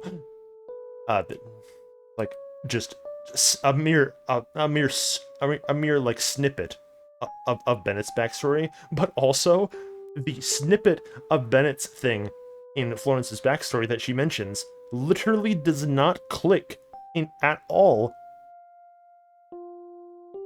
with the memory cube that we saw of Bennett's backstory in episode 2 or whatever at all. Because why the fuck would Bennett be in charge of taking care of Florence at any point? Like, that doesn't align with anything that we know about what he was doing before they came to the house. Because it had to have been before they came to the house, because it was on fucking Ubria. It was before they had to flee. So that is also like another hint that things are not as they appear in whatever. Yeah, this is, you're not going to get a full on explanation out of me right now. I would need to like col collect my thoughts for several days and like and then like sit down and then go, oh, okay, well, fucking here's my essay, bro.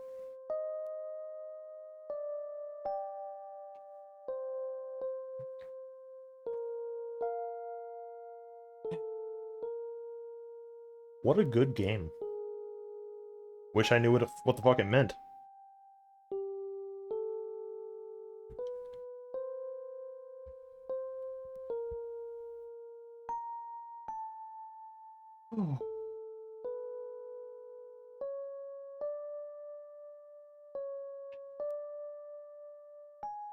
I definitely understand it better as a result of us going through the 3 episodes faster. Because the problem was, like, the initial playthrough, right? There are a couple factors at work, right? Like, one, on the first playthrough, you have to fucking process everything as it's coming in. So like, episode 3 is full on. Like, if you put a gun to my head and told me, hey, explain the plot of episode 1, I could do that. Explain. You put a bigger gun to my head and tell me, explain the plot of episode 2. I can maybe like give that a good college try, right? If you like fucking put an even bigger gun into my mouth and demand that I explain to you the overarching plot and intended message and whatever of episodes 1 plus 2, I might die, right? If you tell me, hey, explain the plot of all 3 of them consecutively, I'm going to do episode 1 on one day, episode 2 the next day, and then episode 3 the day after that. You have no time to process it. Do it or die. You're fucked. Like like, even if we did like episode 1 and 2, and I I took a couple days off, like I said I was gonna, and then I came back and then we did episode 3, as I gave myself time to just organize the massive catalog of information and conflicting information that was presented. Episode 3, as it's shown, is information overload regardless of whether you've ordered your thoughts on on the first 2 episodes. I think it is just like, it is a like absolute flood of just, okay, here's just a ton of bullshit that may or may not make sense to you and your current understanding. And also, if you're feeling overwhelmed, fucking get a grip, because there's like 15 times more. Like, it's like someone fucking put a faucet like direct, and the water goes directly into my mouth and I can't move my head for like 7 hours. In terms of just pure information that's being offloaded onto you. Like, it's a lot.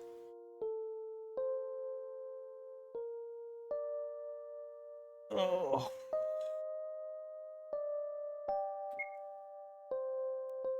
Okay.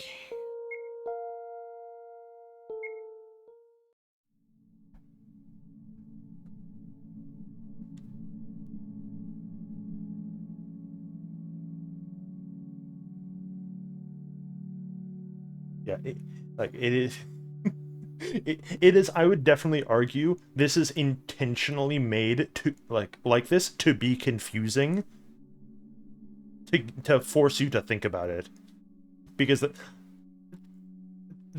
there are a lot of just like games and or like visual novels, if you're not going to consider those games, where you can just go, okay, I'm not really gonna fucking think about it, but like I can just take this story, the story presented at face value, and like I can kind of see this point goes to this point, and then this point goes to this point. There's maybe like a branching path here that goes to here and here, and there's a branching path here that goes to here and here, and then like here's the ending, and like here's maybe like the bad ending over here, and like you can kind of just go along for a ride, right? And without too much worry. I don't really think that you can do that with Hello Charlotte. Outside of like you could maybe do that with like the first and second episodes, right? Just like, oh, that was neat. Those puzzles were kind of annoying, but that was okay.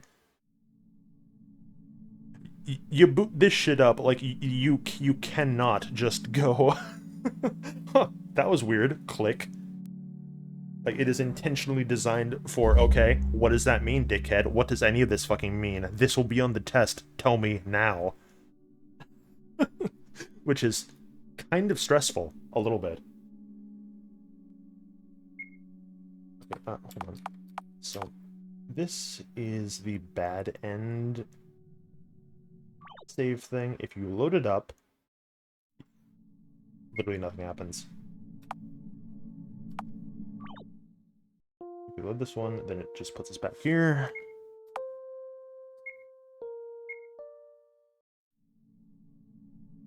What happens if you select new story? What happens? Does it show us the funny thing? It sure does.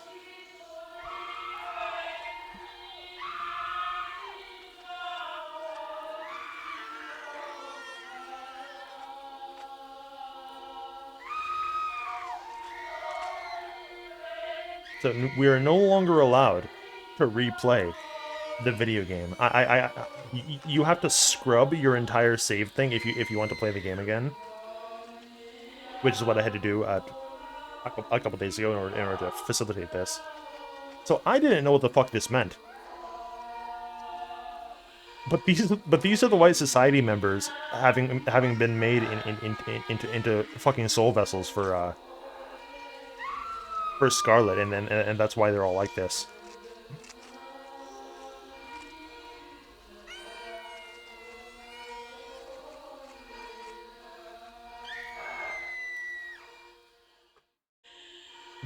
You also can't do anything when you're in here. It just your only choice is to close the game again.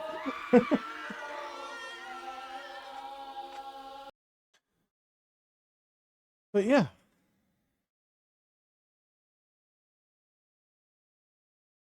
what a fucking video game, huh?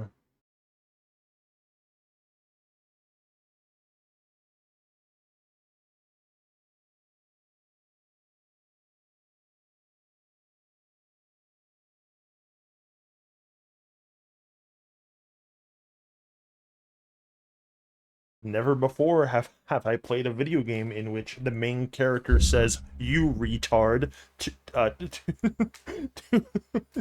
to a character, and then it is like unmitigated fucking Kino. But I'm definitely glad it exists.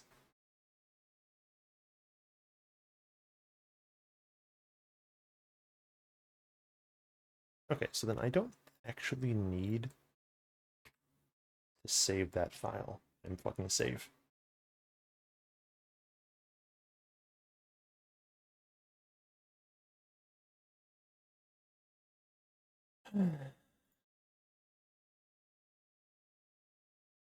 And now I never have to fucking talk ever again.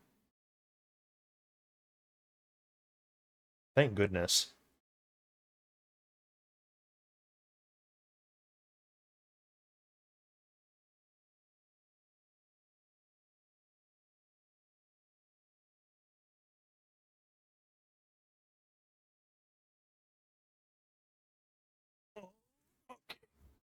I'm going to hibernate for 48 hours, I think. I'll see you guys later. Enjoy the Hello Charlotte brain rot that has been unilaterally injected into your bloodstream. Or maybe that's just me.